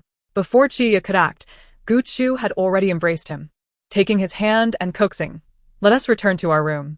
Under the watchful eyes of others, Chia was led away by Gu Chu. His other hand was held by the winged tiger, who halted their advance. Did you forget today is my time? How could he allow her to give in to this insufferable fox? Noticing the tiger's agitation, Gu Chu lifted his chin. You are being disobedient. Xian Mo clicked his tongue, as if to say he had ever been compliant. Taking the initiative, he pressed a kiss upon Gu Chu. When Gu Chu awakened, only Ku Er and a Lian were by her side. As she opened her eyes, the two had been secretly gazing at her sleeping visage, and in unison exclaimed, Good morning, Chu Chu. Gu Chu lingered in bed, reluctant to move, choosing one of the butterflies beside her to embrace. Upon the slightest touch, the other would experience an identical sensation. At this moment, Cole, like Chu Chu, was devoid of outer garments, his icy cool demeanor provoking a shiver in Delian, whose piercing gaze made every hair on his body stand on end. Such a sensation remained ever so tantalizingly tormenting. Delian drew closer to Gu Chuchu from behind, their bodies brushing against one another. After a period of lingering intimacy, they finally arose to tend to their morning rituals. The fervor between the two in the early hours was almost overwhelming. Gu Chuchu struggled to rise, only to retreat back to the warmth of her bed repeatedly, until she finally extended her arms and implored, "Hold me." Cole and Delian's movements seemed almost synchronized as they fastened their shirts, both twisting the third button downward in perfect harmony, a sight pleasing to behold. Delian's face radiated an irrepressible smile as he lifted Gu Chuchu effortlessly, affectionately placing her upon his lap to assist with her morning preparations. "I wish to be a lazy one," she declared. "This is hardly laziness. How about I serve you breakfast later? Is this your intention, to mold me into a doll?" Delian mused, observing Chuchu's attire, for she could never be a mere doll. She was, after all, an empress. The light in Delian's eyes shimmered softly, like ripples on a lake, as he bent down to help Gu Chuchu with her socks. "I simply wish to be close to you." A smile graced Gu Chuchu's lips, marveling at Delian's newfound eloquence in matters of the heart. She tilted her head and planted a kiss upon his cheek. Gu Chuchu had adopted some feline tendencies, nuzzling against Cole's face and inhaling his scent. "Is there anything pressing today?" "Merely some tedious meetings, which can be delegated to my subordinates. Today we shall accompany you." Gu Chuchu could enjoy a well-deserved rest at home. Once they had completed their morning routines, Gu Chuchu and the twins engaged in traditional activities reminiscent of ancient practices. Recently, she had planted malt, which had been chopped and fermented with glutinous rice, and today it was time to officially brew it. Cole was occupied stirring the malt syrup, while Gu Chuchu and Delian prepared the ingredients. Large bowls filled with peanuts, sesame seeds, and toasted rice awaited incorporation into the syrup, promising a delightful crunch with the rich flavors of peanut and sesame once cooled and hardened. A portion would be pulled into candy, while the remainder would serve as materials for their culinary endeavors, with a small amount reserved for Gu Chuchu and Yunduan to create sugar paintings. With Chiyu assisting, Gu Chuchu found herself with little to do, leaving the instructions to a Chong on how to make the candy. Yunduan, resting her chin on her hand, gazed at Chiyu with a contemplative expression, her mouth full of sweets yet unable to conceal her eagerness to share something. Unable to hold back any longer, Yunduan discreetly tugged at Gu Chuchu's sleeve and whispered, "Sister Chuchu, I have a secret to tell you." Gu Chuchu turned her head, intrigued to learn Yunduan had a secret. Leaning in closer, she listened intently as Yunduan confided, "Sister Chuchu, I'm going to have a baby." Gu Chuchu was taken aback, her surprise evident as she stared for several seconds, unable to contain her astonishment. "What?" Unable to mask her expressions, she noticed Yunduan smiling down at her belly. And understanding dawned upon Gu Chuchu, her face lighting up with joy as she led Yunduan into the living room, lowering her voice yet unable to suppress her excitement. "Have you told your brother?" Yunduan shyly averted her gaze. "Not yet. Even Chiyu doesn't know." Gu Chuchu's eyes sparkled with delight, realizing she was the first to receive this news. "Should we go for a checkup? Will it be a little rabbit or a little rhino? Or perhaps both?" Yunduan had not anticipated her rapid pregnancy, laughing as she replied, "I hope for one little rhino and one little rabbit. The rhino is the brother and the rabbit is the sister. But I suspect they may both be boys." The rarity of female offspring in the stars led Yunduan to only dare to hope, without expecting too much. Gu Chuchu clasped Yunduan's hand in blessing. "It will surely be as you wish." That evening, the news of Yunduan's pregnancy set both Yun Yao and Chiyu on edge. Chiyu remained in a state of disbelief, his mind wandering aimlessly throughout the day. In the subsequent days, he spent sleepless nights studying childcare, tensed with the fear of failing in his duties. One day, Chiyu lamented his plight, having been interrogated by Lanes during the day and subjected to rigorous questioning by Yun Yao at night, both pressing him on the feelings of impending fatherhood. Once the topic arose, Chiyu spoke incessantly of the marvels of having a child, his face alight with joy at the prospect of fatherhood. Lanes, unable to endure the sweetness of Chiyu's musings, pushed his face away and doubled his workload. Yunduan had been pregnant for over a month and did not plan to return to Star, instead choosing to stay on the Imperial Star. Yunduan's estate was adjacent to the palace, and Gu Chuchu visited to inspect the nursery Yunduan had prepared. Observing the towering incubators designed for the young, Gu Chuchu's eyes sparkled with curiosity about the birthing process of the beast men. The gestation period was approximately 3 months, with the remaining 4 months spent within the incubators. Yunduan confirmed she was expecting twins. Statistically, the likelihood of a single fetus being a high-ranking male or female was greater. apart from the twins, who were uniquely special due to their genetic lineage. Lanes and the others were all only children. Based on their beast forms, the white rhino would be roughly the size of a fist, while the jade rabbit would resemble an egg. Once inside the incubator, they would absorb nutrients, rapidly growing in size. Sityu observed Gu Chuchu engrossed in a maternal tome concerning the beast men and smiled knowingly, his gaze drifting from her concentrated expression to her abdomen. With the news of Yun Yao's sister welcoming a newborn, Chiyu and Yunwan were filled with anticipation as they awaited the arrival of their child. In Gu Chuchu's eyes, curiosity mingled with a sense of yearning. Chapter 195. Even Lanes and the others felt likewise seeing these scenes unfold. Sityu could not help but feel a flutter in his heart. He too desired to share a love-filled bond with Chuchu.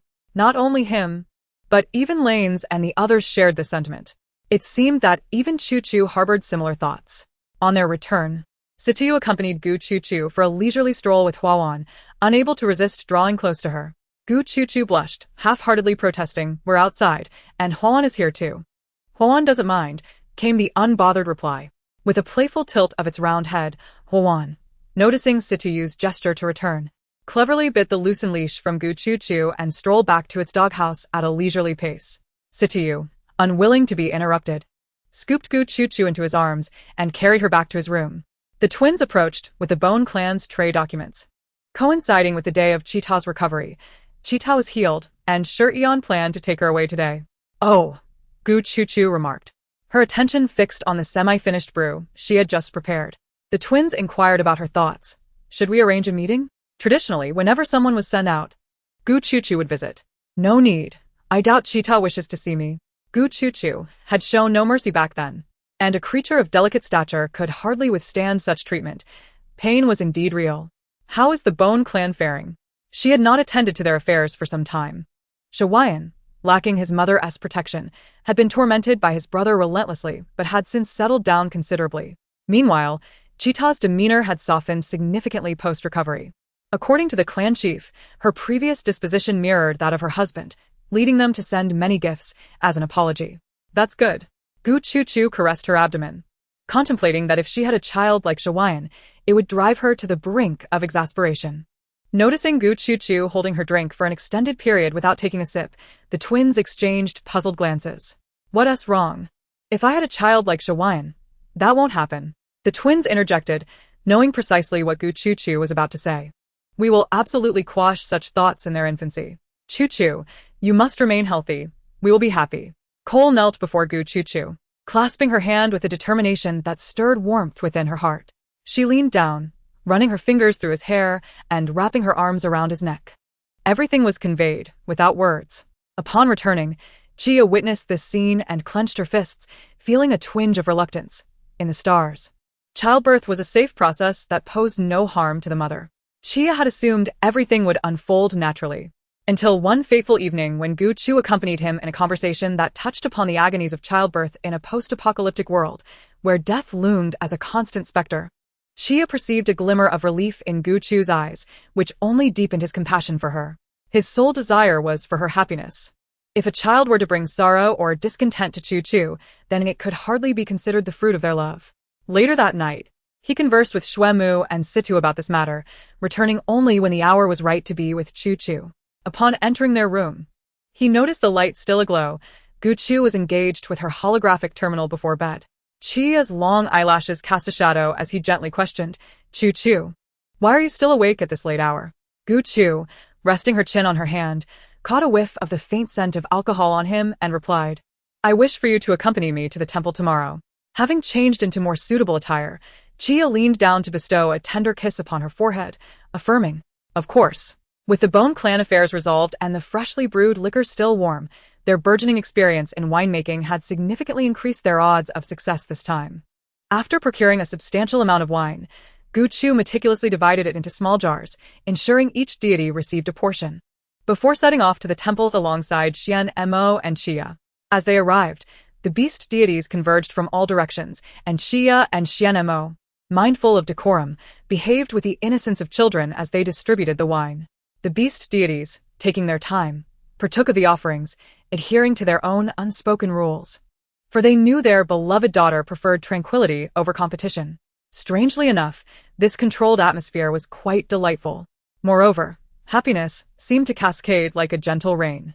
Upon Gu Chu's return, Eve's condition had not deteriorated further. After a sustained absorption of negative energy, signs of improvement began to manifest. Witnessing Eve's rosy complexion was enough to elicit laughter from them. Their beloved wife would soon awaken, returning to the days filled with joy. All of this was due to Gu Chu's efforts, and the uncontainable joy on their faces spoke volumes. After distributing the wine, Xian Mo and Chia were summoned away by their ancestors. Gu Chu watched them depart, bracing herself for yet another lecture. Xian Mo, usually brash and domineering, found himself intimidated by his ancestors' incessant nagging. When Gu Chu visited Eve, she was surprised to see Xian Mo and Chia returning not with disheveled appearances, but rather with solemn expressions. Simultaneously, the dignitaries from various departments on the Emperor's star bore equally serious countenances. Without uttering a word, the males hastily abandoned their duties to rush to the temple. The secretary, startled as Lanes burst through the door, scattering documents everywhere, observed the Marshal stride away without a backward glance, scratching his head in confusion. The Marshal is becoming increasingly inscrutable. Lanes felt a wave of frustration wash over him. Given the arduous nature of ancient bloodlines, he knew the child could not possibly be his. It must belong to another. I am pregnant. Gu Chu instinctively placed her hand on her abdomen, disbelief washing over her. She had contemplated what pregnancy would entail. Yet receiving this information from the beast deities left her momentarily speechless. It was a revelation that had taken her completely off guard. Memories of yesterday's vigorous training, where she had wielded her weapons and worked up a sweat, alongside her evening activities with the males, flooded her mind. After bidding farewell to the beast deities, she hurried to find Xian Mo and Chia, gripping Chia's hand anxiously as she queried, "Will my roughness yesterday harm the child? We need to have you examine me. There's no need for concern. Children are resilient." Xian Mo waved dismissively, though the sweat trickling down his back betrayed his own nerves. Surely, it couldn't be his child. The beast deities were reluctant to reveal whose child it was. When Xian Mo received the shocking news, his mind blanked. If it were indeed his, he was at a loss as to how to care for a child. He had never prepared for such a responsibility. Upon hearing Xian Mo's flippant remark about their child being resilient, Gu Chu furrowed her brows and pinched his arm, exclaiming, "Nonsense. My child is not resilient." "Ignore him," Chia countered, equally burdened by anxiety, repeatedly assuring himself that everything would be fine, that moderate exercise was beneficial in early pregnancy. The beast deities, with their foresight, assured them that this was undoubtedly a cause for celebration. Yes, it was indeed a good thing. Gu Chu wrapped her arms around Chia, finding solace in his reliability. Yet Chia felt anything but reassured. The news of the child felt like a hot potato in his hands, and upon receiving the announcement, he felt akin to walking a tightrope. The expression on Chu Chu's face spoke volumes. She was indeed pleased. However, Chia had been fretting just yesterday, and now he was confronted with the prospect of fatherhood, just as unprepared as Xian Mo. He had no choice but to repeatedly call Situ for a checkup for Chu Chu. Chia secretly hoped that the child was not his but rather Situ's, for he was a doctor and would know how to care for a baby. Chapter 196. The beast deity said to prevent you from becoming jealous on his way, Situ, feeling exasperated, silenced his notifications, his hands trembling from anxiety. Chu Chu's health appeared robust. Her last checkup had been 6 months prior, and suddenly receiving this news left him in a state of turmoil. Only upon seeing Gu Chu could he find true peace of mind. As Gu Chu exited the temple, Situ and Xuemu were the first to arrive. Rushing forward to grasp her hands and inquire about her well-being, Gu Chu, placing her hand on her belly, candidly responded, "I don't feel anything unusual. I'm eating well and sleeping well." Xuemu's gaze traveled from Gu Chu's face to her abdomen, curiosity piquing about whose child it might be. If it were multiples, he might have a stake in it too, and that thought alone sent his mind spinning. He had always focused solely on his research. Lifting stones was one thing, but raising a child was an entirely different endeavor. Xuemu could now comprehend why Chiyu had been so anxious. They were alike in their last-minute scrambles to prepare for parenthood. Stealing a glance at Situ, he thought, "Good brother, this child is one you truly deserve." Gu Chu made her way to the palace's medical room, and upon exiting, she was met with the intense gazes of the males, which made her feel uneasy. Why were they more anxious than she was? "Are you really feeling fine?" Lanes, for the first time, was genuinely concerned, fixating solely on Gu Chu. dismissing the child within her. It doesn't matter whose child it is. I'm perfectly fine. Gu Chu raised her hands in surrender, clearing her throat to solemnly announce. I've confirmed there are 2 children. The beast deities insisted that the identities of the children should remain undisclosed for now, controlling all technological means to prevent knowing whose offspring it was. Why? Shuemu exclaimed, astonished. As a researcher, he had never felt such fear of the unknown. The beast deities explained that it was to prevent jealousy from arising. After all, children are often seen as objects of affection, and they wished to avoid causing Gu Chu undue stress during her pregnancy. The expressions of the twins and Yun Yao remained comparatively calm. If the children were theirs, they would be easily identifiable. They had excelled in their studies and possessed ample experience to face this new challenge. However, the mood among the others was less than cheerful. Some had attended parenting classes but had failed each time, while others had never attended a single class and were now frantically studying through sleepless nights. They had not anticipated this news arriving so swiftly. That evening, they convened for an all-night meeting. In the months ahead, they would need to carve out time to devote themselves wholeheartedly to caring for Gu Chu and the children, ensuring that suitable caregivers were arranged. Regardless of whose children they would all be cared for, as they were Gu Chu's children. Lanes raised his hand. Then should I be removed from this? I cannot manage such fragile beings. The assembly of males responded. Iman understands him best. Do you want me to inform Gu Chu? Lanes raised an eyebrow. You're going to report on me? Then care for the child. They are delicate. Tread lightly, and don't speak out of turn. You have no authority here. Lanes's protest fell flat, and he lowered his gaze to his calloused hands, contemplating whether he should let Gu Chu mentally control him tomorrow. He was not joking. He genuinely feared handling a child. From childhood, all children had been afraid of him. After consuming Situyu's specially formulated nutrient solution, Gu Chu enjoyed a restful night and sought out Yun Duo the following day to share the news. Yun Duo had already learned of the development from her brother and, along with Chi Yu, had laughed heartily. She had never seen her brother so anxious, nearly battering down the door in his haste. Yun Duo regaled Gu Chu with tales of her brother's humorous escapades, secretly yearning for a little bunny nephew of her own. Gu Chu reflected on the earlier report from a Chong regarding their meeting, her expression one of bemusement. It had devolved into a discussion of utter trivialities. To her astonishment, they were all cowards, entangled in a night of indecision, torn between the desire to become fathers and the fear of inadequacy, crafting one hypothetical scenario after another, terrified of falling short in their responsibilities. Rather than feeling anxious, she found herself amused by the collective male anxiety surrounding her. As she perused a parenting book while gently caressing her belly, she mused, "Child, why do I sense that your father may not be the most reliable?" At that moment, a Chong approached, pointing to himself with confidence. "Leave it to me, a Chong is dependable."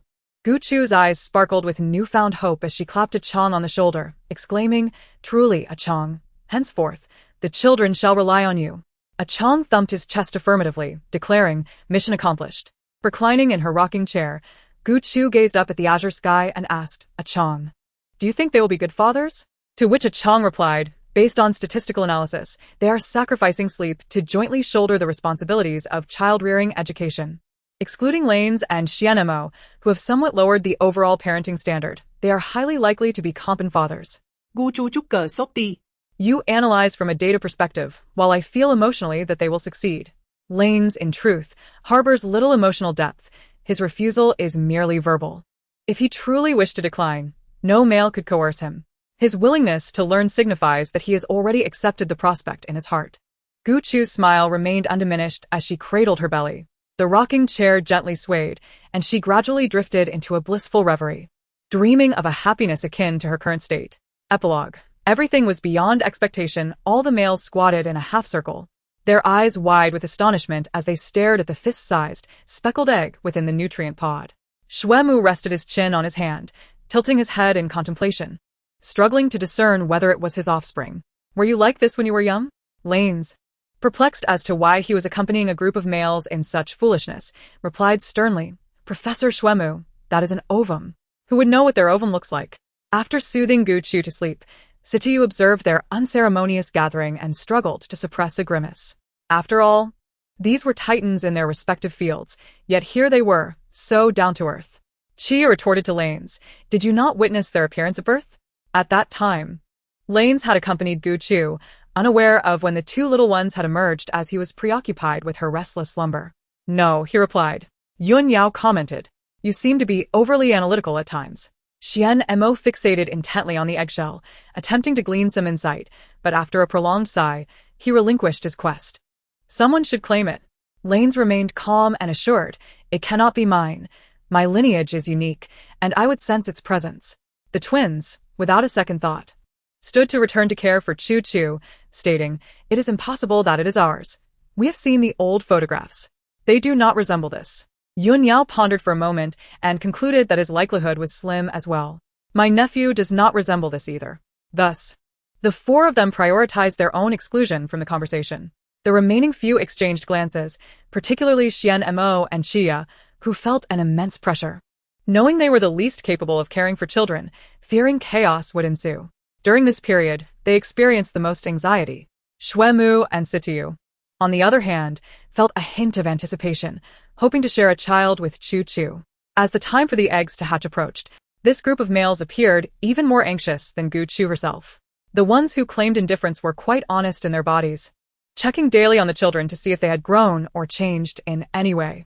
Gu Chu, seated in a corner, secretly captured a photograph of Xian Mo and Shuemu peering intently at the nutrient pod. Shuemu's face was nearly pressed against the glass. She smiled at the sight, her heart swelling with joy. How could her males exhibit such a stark contrast? Noticing their anxiety, Gu Chu reassured them, "It is not yet time. They still have a month before they can emerge." Today, Lanes took a day off to accompany Chu Chu in observing the little ones, seizing the opportunity to learn some parenting techniques.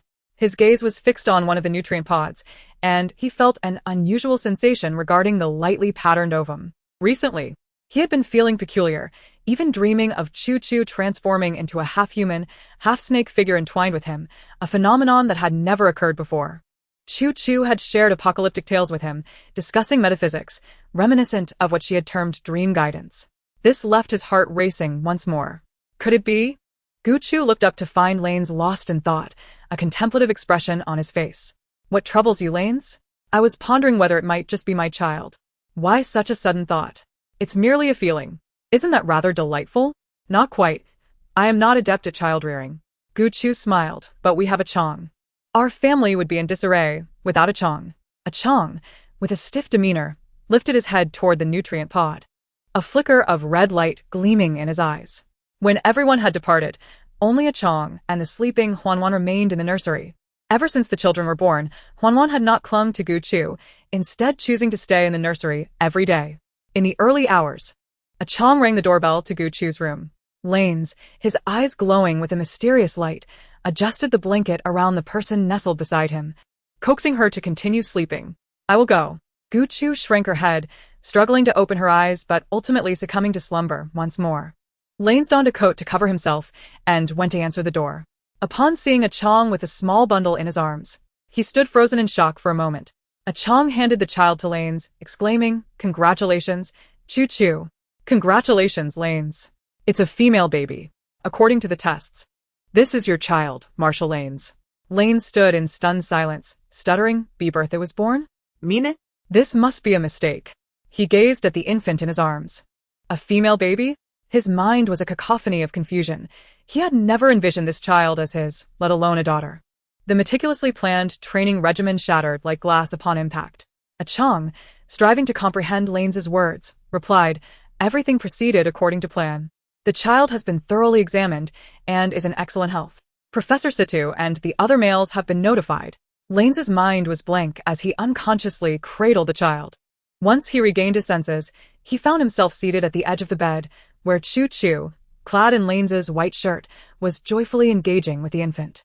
The baby slept soundly, her eyelashes a perfect match to Gu Chu's. Upon seeing the child, Gu Chu's smile became permanent. "Lanes, look. She's your child. Her eyes are the same color as yours, and her lashes are like mine." Lanes, fearful of hurting the delicate child with his strength, held her with utmost care, marveling at how breathtakingly fragile this porcelain doll was his child. The infant had not yet fully taken form, her upper body human while her lower body was serpentine. Her short, plush hair inherited the beautiful light blue hue of her mother, her half-open eyes revealing an enchanting green gaze. After a moment of struggle, She closed her mouth and drifted back into slumber. Situyu and several other males arrived one after another, hastily clothed, and learned that the child had been delivered by a Chong. Shuemu patted his self-created robot in approval, exclaiming, "Well done." When they beheld the female child in Lane's arms, they were momentarily taken aback. Situ cast a sidelong glance at Lane's, thinking how fortunate this irritating serpent was to have a daughter as his firstborn. "Why does the child appear in this form?" Guchu questioned, her heart fluttering as she noticed the serpent-like lower half. Shouldn't it be in beast form? Lane's, recovering from his shock, struggled to suppress an exuberant smile. His child bore an uncanny resemblance to her mother. This was a manifestation of ancient lineage, and the emergence of such a half-human, half-beast form was a perfectly normal occurrence. Guchu personally took the child from Lane's, cradling the little one in her arms. The child bore a striking resemblance to her, blissfully sucking on her thumb while asleep. Xian Mo and Xia leaned in closer, captivated by the rhythmic rise and fall of the child's chest, their attention gradually ensnared by this tiny being. So this is what it feels like to have a child. "Choo-choo, the nutritional supplement for the baby is ready," a Chong announced as he approached with a bottle. Lanes quickly accepted the bottle, awkwardly cradling the child to feed her. He had not adequately studied parenting techniques, casting a glance at Eamon for assistance, as the child was technically a relative of his. Guchu straightened herself, eager to check on the other child. "I wonder how the other one is doing. I must go see." Just as Situyu was about to speak, a Chong interjected, "Ajan is currently taking care of her." Situyu exchanged a knowing glance with Shuemu, both understanding implicitly. A Chong was thoroughly diligent in his role as a caregiver, having delivered the child. Would he not provide some respite for the new fathers? Meanwhile, within the nutritional chamber, the other child was incessantly rolling about. The previously sleeping Huan suddenly opened its round, dark eyes and stood up, barking at the chamber. Upon seeing Ajan retrieve tools, it darted out. The small creature scampered into Guchu's room, barking loudly to attract attention. A Chong's white mech flickered as he leaned down to speak to Guchu. The other child is about to be born as well. Guchu watched Huan, which whirled around her feet, attempting to garner her attention. She recalled having heard that dogs could sense impending births. Could Huan have come because it sensed the arrival of a child? Indeed. When the first baby was about to be born, Huan had also barked. Such a dear Huan. Guchu thought as she picked it up, while Lanes carried the child to the nursery. Guchu's gaze remained fixed on an egg within the nutritional chamber, which was continuously rolling and spinning, creating a small vortex. Had it not been for the chamber's sturdiness, it might have been overturned. The scene was quite alarming. Is this normal? She asked. Not at all. There's an excessive amount of vitality, Situyu replied, having never witnessed such a vigorous ovum before. There could be elements of mutation involved. At the mention of mutation, Chia and Xian Mo perked up, for they too had the potential for such changes. Everything was beyond their expectations. Could it be mine? Chia shot Xian Mo a glance, then compared the turbulent ovum with a sense of resignation. It appears quite mischievous. Indeed reminiscent of you. Xian Mo, unable to suppress his anxiety, earnestly prepared the necessary birthing equipment to welcome the newborn. Meanwhile, Guchu, along with others, playfully engaged with the child, pondering names. "Let us choose a nickname first. How about Wan?" Guchu suggested, finding the name simple yet meaningful as it sounded similar to Anaconda. Lanes had no objections. "Let us go with Chuchu's choice. Gu Wan is a lovely name." "Perfect." Guchu smiled at the lively child. "The other child needs a name too, though we don't know who the father is." As the vortex intensified within, the twins urged Guchu to keep her distance to avoid any mishaps. The more Guchu observed, the more she felt something was amiss. "Don't you think this resembles my abilities? Could the child have inherited my powers?" Her words struck everyone like a revelation, prompting even the twins to consider the possibility that they too might possess such a trait. The most improbable ancient bloodline was nurturing their daughter. So, why could it not be possible for them? All stood on high alert, wary of any oversight, while Guchu, utterly fatigued, drifted off to sleep beside Lanes on a small bed. Lanes gently placed Wan beside Guchu, capturing their first photograph together. In the reflection of his pupils lay the serene visage of his family, as Lanes kissed Guchu's cheek and quietly lay beside her, contemplating how females nurture their offspring, leaving other matters aside. Xian Mo, transitioning from tension to irritation, muttered, "Why isn't it out yet? Is it building a house in there?" The twins chorused, "Perhaps it needs to percolate?" "Percolate? Is it in the restroom needing to brew?" Yun ya impatiently swadik suan montak. Stop with the vulgarities. What if the child learns from you? How could it possibly learn? If it could master Chu-Chu's abilities, I'd be the envy of all outside. Xian Mo smirked arrogantly, just as he and Yun Yao dodged an incoming strike. He narrowed his eyes at the cracked nutritional chamber, noticing that the ovum that had been inside suddenly vanished. Guju, stay that way. Her gaze landing on the droopy brown fur, round black eyes, and 4 hooves of what appeared to be a small reindeer. She gulped, realizing her child was akin to Santa Claus's reindeer. All eyes focused on the small creature floating in the air, diligently licking its damp fur. Its proud gaze locking onto Guchu. The familiar aura was comforting, as the little reindeer's hooves floated gracefully towards her. Lanes opened his eyes to glance at the hovering animal, a smile creeping onto his lips, pondering whether his daughter would inherit Guchu's abilities. Come here, baby, Guchu cooed, her eyes sparkling as she opened her arms to welcome her child. Shuemu hurried over, wrapping the little one in a towel to dry it off. This child truly resembles you, Guchu beamed, her heart swelling with joy, relishing the opportunity to openly cuddle her fluffy little one. Shuemu chuckled shyly, while the child nestled quietly against her, appearing more attached to Guchu, softly uttering mama. Good baby. Guchu gently stroked its small head, noticing its freshly dried ears quivering, while its eyes exhibited a serene nobility, half-lidded and drowsy. Seeing the child grow weary, Shuemu cradled him, allowing him to suckle from the bottle as he drifted off to sleep. Guchu gazed lovingly at her child, her heart melting. Let us name him Lu'er. All right. Shuemu replied, noting how the child was lively in the nutritional chamber but calm and obedient outside. Lu'er opened his eyes, staring at the sleeping baby in Lane's arms, calling out, Sister. Lu'er, do you know that us your sister? Guchu gently teased, playfully scratching Lu'er's long nose. Did you come early to be with your sister?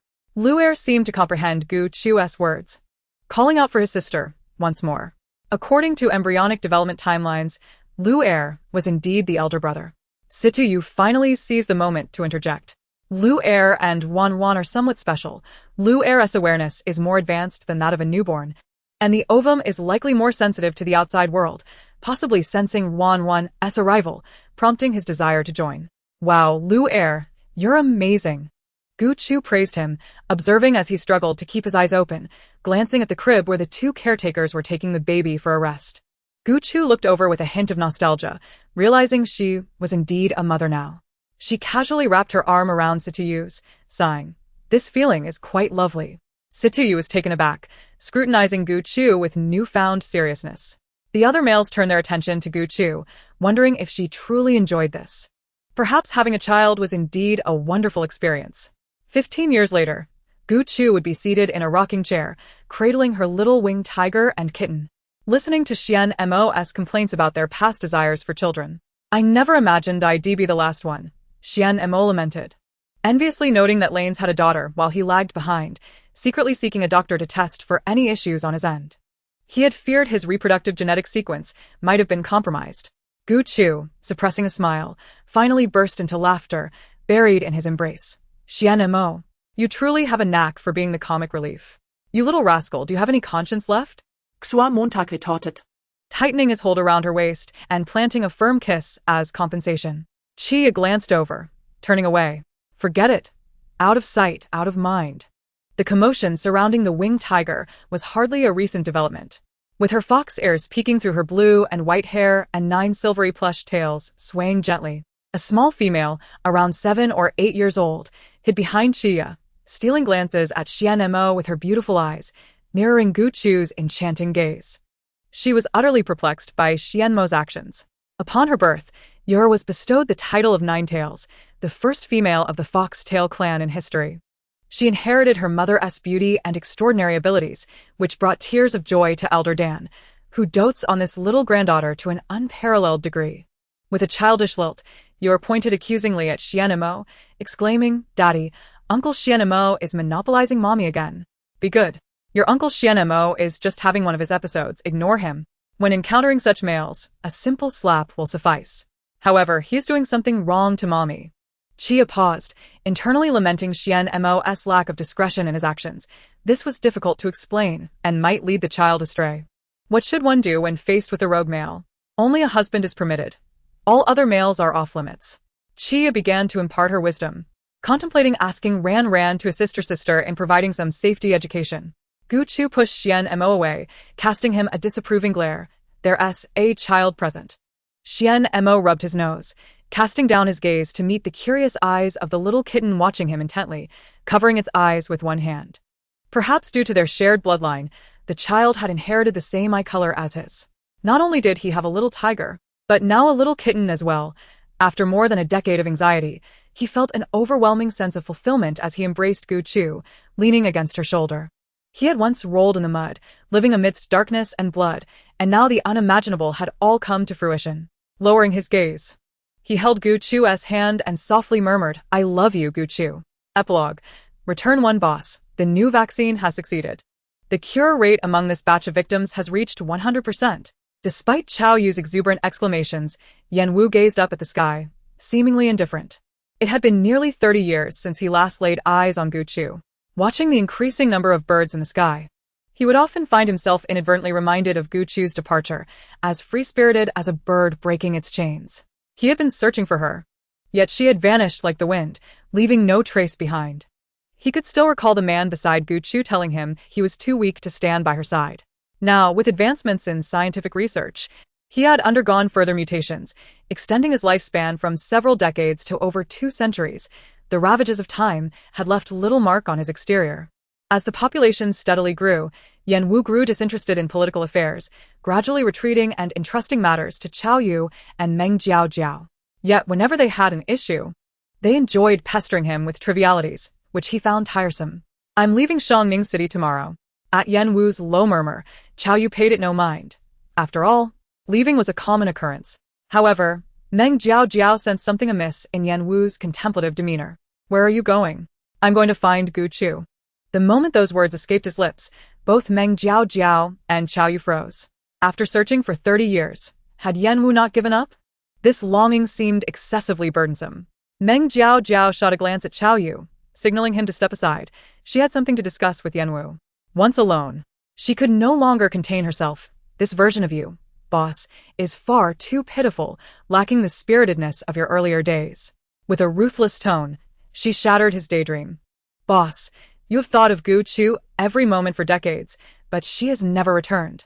She already has someone she likes." Meng Jiao refrained from saying more. Yan Wu lowered his head, a sardonic smile gracing his lips. Who doesn't he know that? Yet, he yearned to see her once more, to know how she was faring. Even if she were to tell him directly that she did not harbor feelings for him, it would grant him closure. The notion of noble aspirations was merely a facade for him. With the zombie threat nearly eradicated, his usefulness had waned. Without further ado, Yan Wu turned and departed, his silhouette fading into the dim light. Meng Jiao sighed, recalling the formidable men she had encountered, her heart growing cold at the memory. Their power had easily subdued the leader of the North District, a force not to be underestimated. Yet, they had all vanished without a trace. Power and fame were but illusions to them. Meng Jiao understood that Yan Wu's departure meant he might never return, for he was chasing an elusive wind. With rare time off, Jia decided to embark on a different kind of journey, wishing to return to Blue Star to witness its progress. With the previous connection established, returning to the beast gods required merely a flicker of divine power, far less cumbersome than before. The males were more eager than ever for this trip, as it was the planet their beloved had once inhabited. Yunyao, the male most familiar with Blue Star, shared some insider information, cautioning them not to have overly high expectations, as the environment resembled that of a garbage planet. "It's alright if it's truly terrible. We can just destroy Blue Star and start anew." Xian Mo's unwavering tone elicited a sigh from Yunyao. "Fool, Chu still holds some attachment to Blue Star. Otherwise, why would she want to return? To destroy it would be courting disaster." They prepared their supplies and entrusted the children to the second young master, Lu Er, for care. Under Gu Chu's guidance, the starship entered a beam of light and soon descended onto a desolate, unfamiliar planet. Peering out the window, Gu Chu noted that 50 years had passed since Blue Star had been transformed. It was no longer the same. Chia wrapped her arms around Gu Chu. "Is this Blue Star? Do you notice any changes?" Gu Chu nodded. "There are more green plants now, and I haven't spotted many zombies. Previously, they were ubiquitous, and one had to tread carefully every day.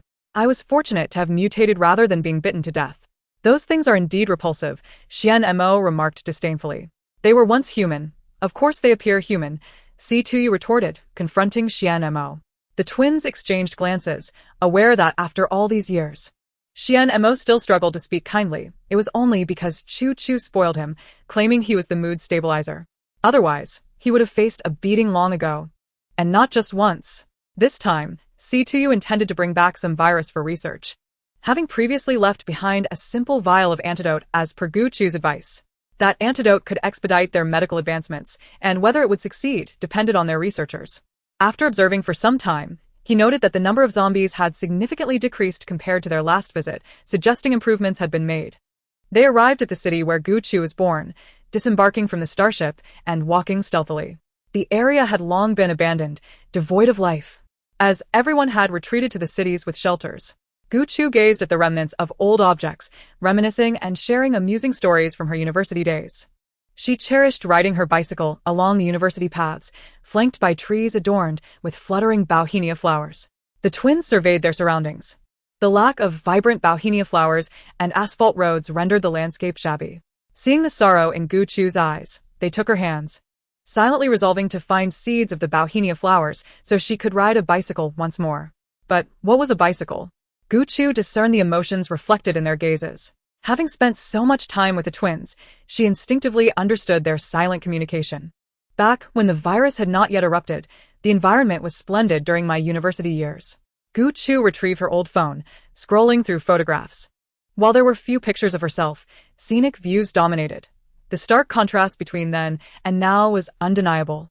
As she reflected on the apocalypse, a hint of nostalgia crept in, recalling how she had saved money and planned a long trip with her friends, only for the apocalypse to strike before they could depart. Chu Chu, I want to see the place where you used to live, Shuemu suddenly suggested. Gu Chu felt a twinge of embarrassment at the thought of her former dwelling, reluctant for them to witness its state. Everything was in the past. That building had long since fallen into ruin, with weeds likely towering over a meter high. Compared to the opulence of interstellar life, her little single room might not even measure up to a storeroom in the starship. Shuemu's reflexes were somewhat sluggish, and he failed to comprehend the situation.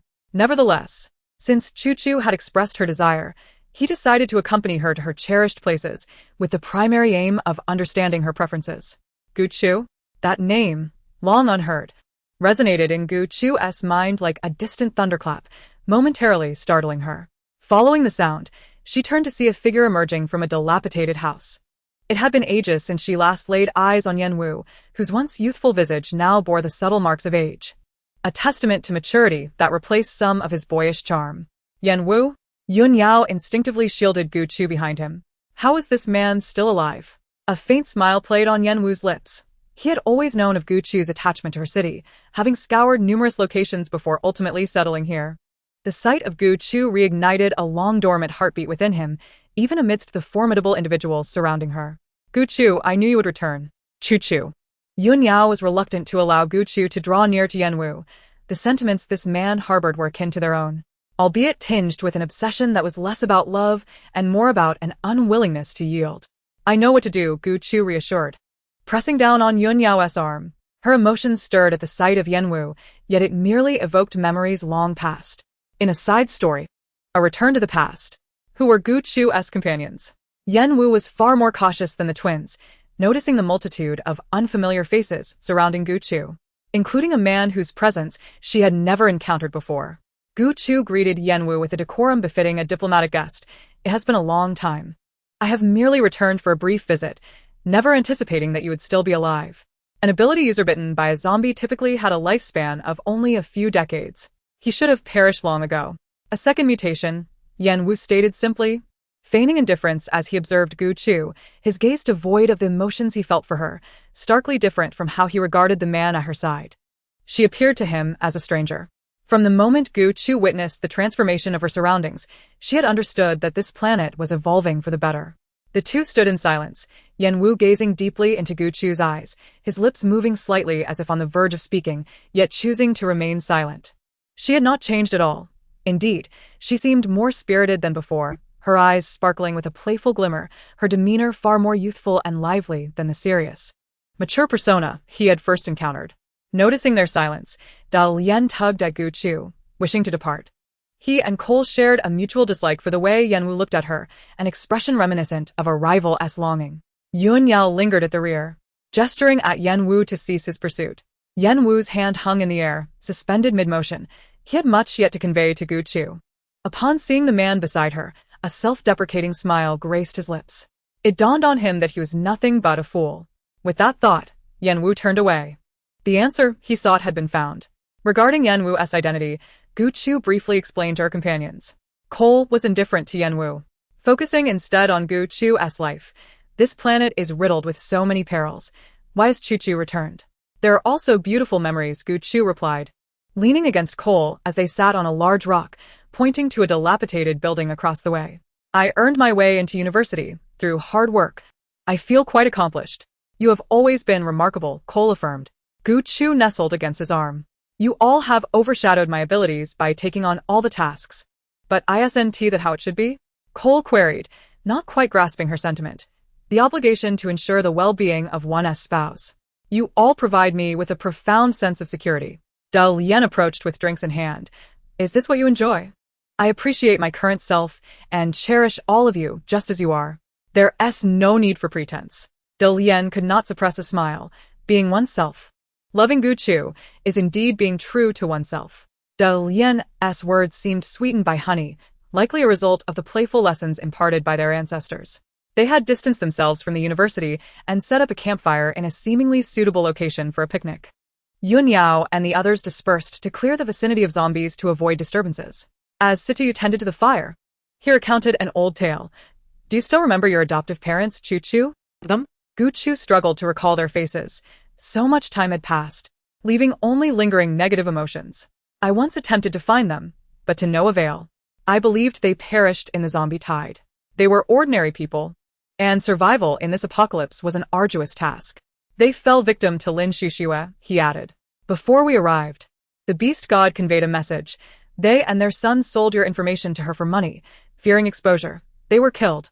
Is that something my adoptive parents could do? Gu Chu prodded the fire with a stick. Had I not reached the Tianqin galaxy, I might have truly perished. Chia frowned, his heart aching. Chu, don't speak such foolishness. Gu Chu then regaled them with tales of the popular reincarnation novels of that time, becoming somewhat immersed in the narrative. She propped her chin on her hand, gazing into the flames as her thoughts drifted far away until a faint whimper of a dog snapped her back to reality. In Yun Yao's arms were two puppies yet to open their eyes, alongside a gaunt large dog. I found these puppies in a small grove, Yun Yao said, surprised at the discovery of living creatures. Upon seeing the golden fur of one, Gu Chu exclaimed, a golden retriever? Was it abandoned? In such a remote area. It's unlikely for a pregnant golden retriever to be here, Ryan said, returning shortly. I searched the vicinity and found no other species. It's highly probable it was abandoned. Its survival is a stroke of luck. Gu Chu waved at the golden retriever, which obediently approached, clearly having been previously domesticated. Its fur was matted and dirty. Gu Chu offered it a piece of meat, which it cautiously sniffed before finally taking it away. Should we find a companion for Huan? Gu Chu asked, as Huan shrank into her embrace upon seeing the golden retriever, only to peek out when it ignored him. Huan, you're still the boss. I love you the most. Will you take them to the palace to play? Huan tilted its head, nudging Gu Chu's abdomen, bringing her immense joy. Huan truly understands. Xian Mo quietly bathed the mother golden retriever, squatting in a corner, sighing inwardly. My status is about to drop another level. There are 3 of them here. Not just one level lower, I'm equipped, squatting beside Xian Mo to assist. If Huan and I fell into the river, who would Chu save? Huan, Iman replied without hesitation, casting a disdainful look at Xian Mo. You can swim. Why would you need Chu to save you? Just drown if you must. Xian Mo pouted. If Chu says she'll save me, I'd be elated for quite some time. Iman rolled his eyes. Don't be so melodramatic. He continued with his task, not desiring much. As long as Chu held him in her heart, he was content. Iman turned to see Chu amusing Huan, and in that moment, it felt as though he had returned to their first encounter. Everything remained as beautiful as ever. In a side story, the beast gods could change their demeanor. Recently, Gu Chu had been rather busy. Numerous star systems were eager to collaborate with them, and diplomatic envoys arrived one after another, fostering a sense of vigilance against potential ambushes. Xian Mo was stationed to guard, while Ryan was tasked with protecting the Imperial Star. What is this? Lacking sincerity, yet desiring our technology? They are courting death. Gu Chu furiously slammed the letter of intent onto the table. The twins were unfazed. This was already considered normal, with even stranger proposals they had withheld from Gu Chu. Each star system's beastmen lacked the intelligence to synchronize, let alone other races. Gu Chu need not worry. Their civilizations were primitive, and combat would be a trivial endeavor. They had already conferred with Marshal Ryan, and when the time came, they would undoubtedly return to the battlefield, conveniently bringing their children along for some training. I'll leave it in your capable hands. Gu Chu expressed her trust in them. Although she was not an advocate for warfare, she recognized the sheer folly of this clan, easily manipulated and wielded as instruments of conflict. She understood that someone as seasoned as Rains and the twins could hardly be oblivious to this. After advising them to exercise caution, Gu Chu rose to head toward the temple. I'm off to see Eve. The group, consisting of Iman and others, was busily engaged. Yet Situ and Xuemu found a moment to accompany Gu Chu. No sooner had they stepped into the temple than Gu Chu was swiftly pulled aside. Upon discerning the identity of her companion, she offered no resistance, but moved along with the force. Chu, you've come. I've awaited your arrival for so long, Eve exclaimed, fluttering her eyelashes and enveloping Gu Chu in a warm embrace. I've missed you so much. Though they were mother and daughter, Eve's petite frame made Gu Chu appear more like an older sister. Embracing Eve, Gu Chu smiled. Did you enjoy your travels? She cast a glance at the several beast gods accompanying Eve, their spirited demeanor inciting a wave of envy. Eve gazed up at Gu Chu with a pitiful expression, evoking an irresistible urge to protect her. I want you to accompany me. The beast gods, having been openly lamented, stood rigidly. Gu Chu stifled a laugh. I've been rather busy lately, and cannot join you. After their last excursion together, the beast gods had regarded them with a look of mournful reproach. While Eve seemed oblivious, Gu Chu was acutely aware. Upon awakening, Eve had forgotten everything, even her beloved, and all matters had to be re-established from the ground up. With a childlike innocence, she clung to Gu Chu, understanding that the beast gods had waited for so many years. Gu Chu sought to spare them further heartache regarding their daughter, thus finding reasons to refrain from accompanying Eve, allowing them to nurture their bond. Situ and Xuemu exchanged helpless glances. They dared not voice their grievances, yet feared Eve's incessant clinginess to Gu Chu, not due to any loss of control, but rather their yearning for affectionate embraces. Gu Chu produced some pastries. I've brought you some new treats. Just as Xuemu intended to step forward and serve Gu Chu and Eve, he was jostled by a figure. His ancestor and several beast gods had rushed ahead to attend to them. Eve, my dear, allow me to cut the cake for you, said the white tiger beast god. Thank you, little tiger. Why are you being so polite, my dear? It is my duty. Situ stood by. His hair bristled as he nearly coughed in surprise. The imposing figure of the white tiger beast god attempting to speak in a refined manner was indeed a peculiar sight. Xuemu discreetly retreated, rubbing his shoulder where he had collided. With the beast gods present, he felt his role diminished. Gu Chu stifled a chuckle. Eve was the darling, while she was the daughter, thus complicating matters of lineage. Eve wished to converse privately with Gu Chu and sought to disperse the crowd. Situ and Xuemu also planned to withdraw. However, mere steps away, they were abruptly seized. The previously amiable white tiger beast god now brandishing a large axe and glaring menacingly at them. Xuemu swallowed hard, trembling. It was no wonder Xian Mo preferred the battlefield over the temple. His ancestor had a volatile temperament. Eve was blissfully unaware of many things, adored by the beast gods who, believing they would shield her from mistakes, indulged her whims. Gu Chu feared she might become spoiled, so she often visited to tell her stories, weaving in lessons, and occasionally bringing her to play with the youngest grandchildren in their classes. The lessons were simple and engaging, and Eve relished them, enjoying the time spent with her grandchildren. Upon returning, she would regale the beast gods with tales of their imaginative play. The thought of a group of burly men engaging in make-believe with Eve brought Gu Chu joy for several days. Gu Chu presented Eve with a collection of illustrated children's books she had created. These are new stories I've drawn for you, filled with delightful tales. Eve's eyes sparkled with delight as she clutched the picture book, exclaiming in excitement, Chu, you're wonderful. I adore you. With a smile reflected in her eyes, Gu Chu reciprocated, I love you too. Thank you for bringing me into existence.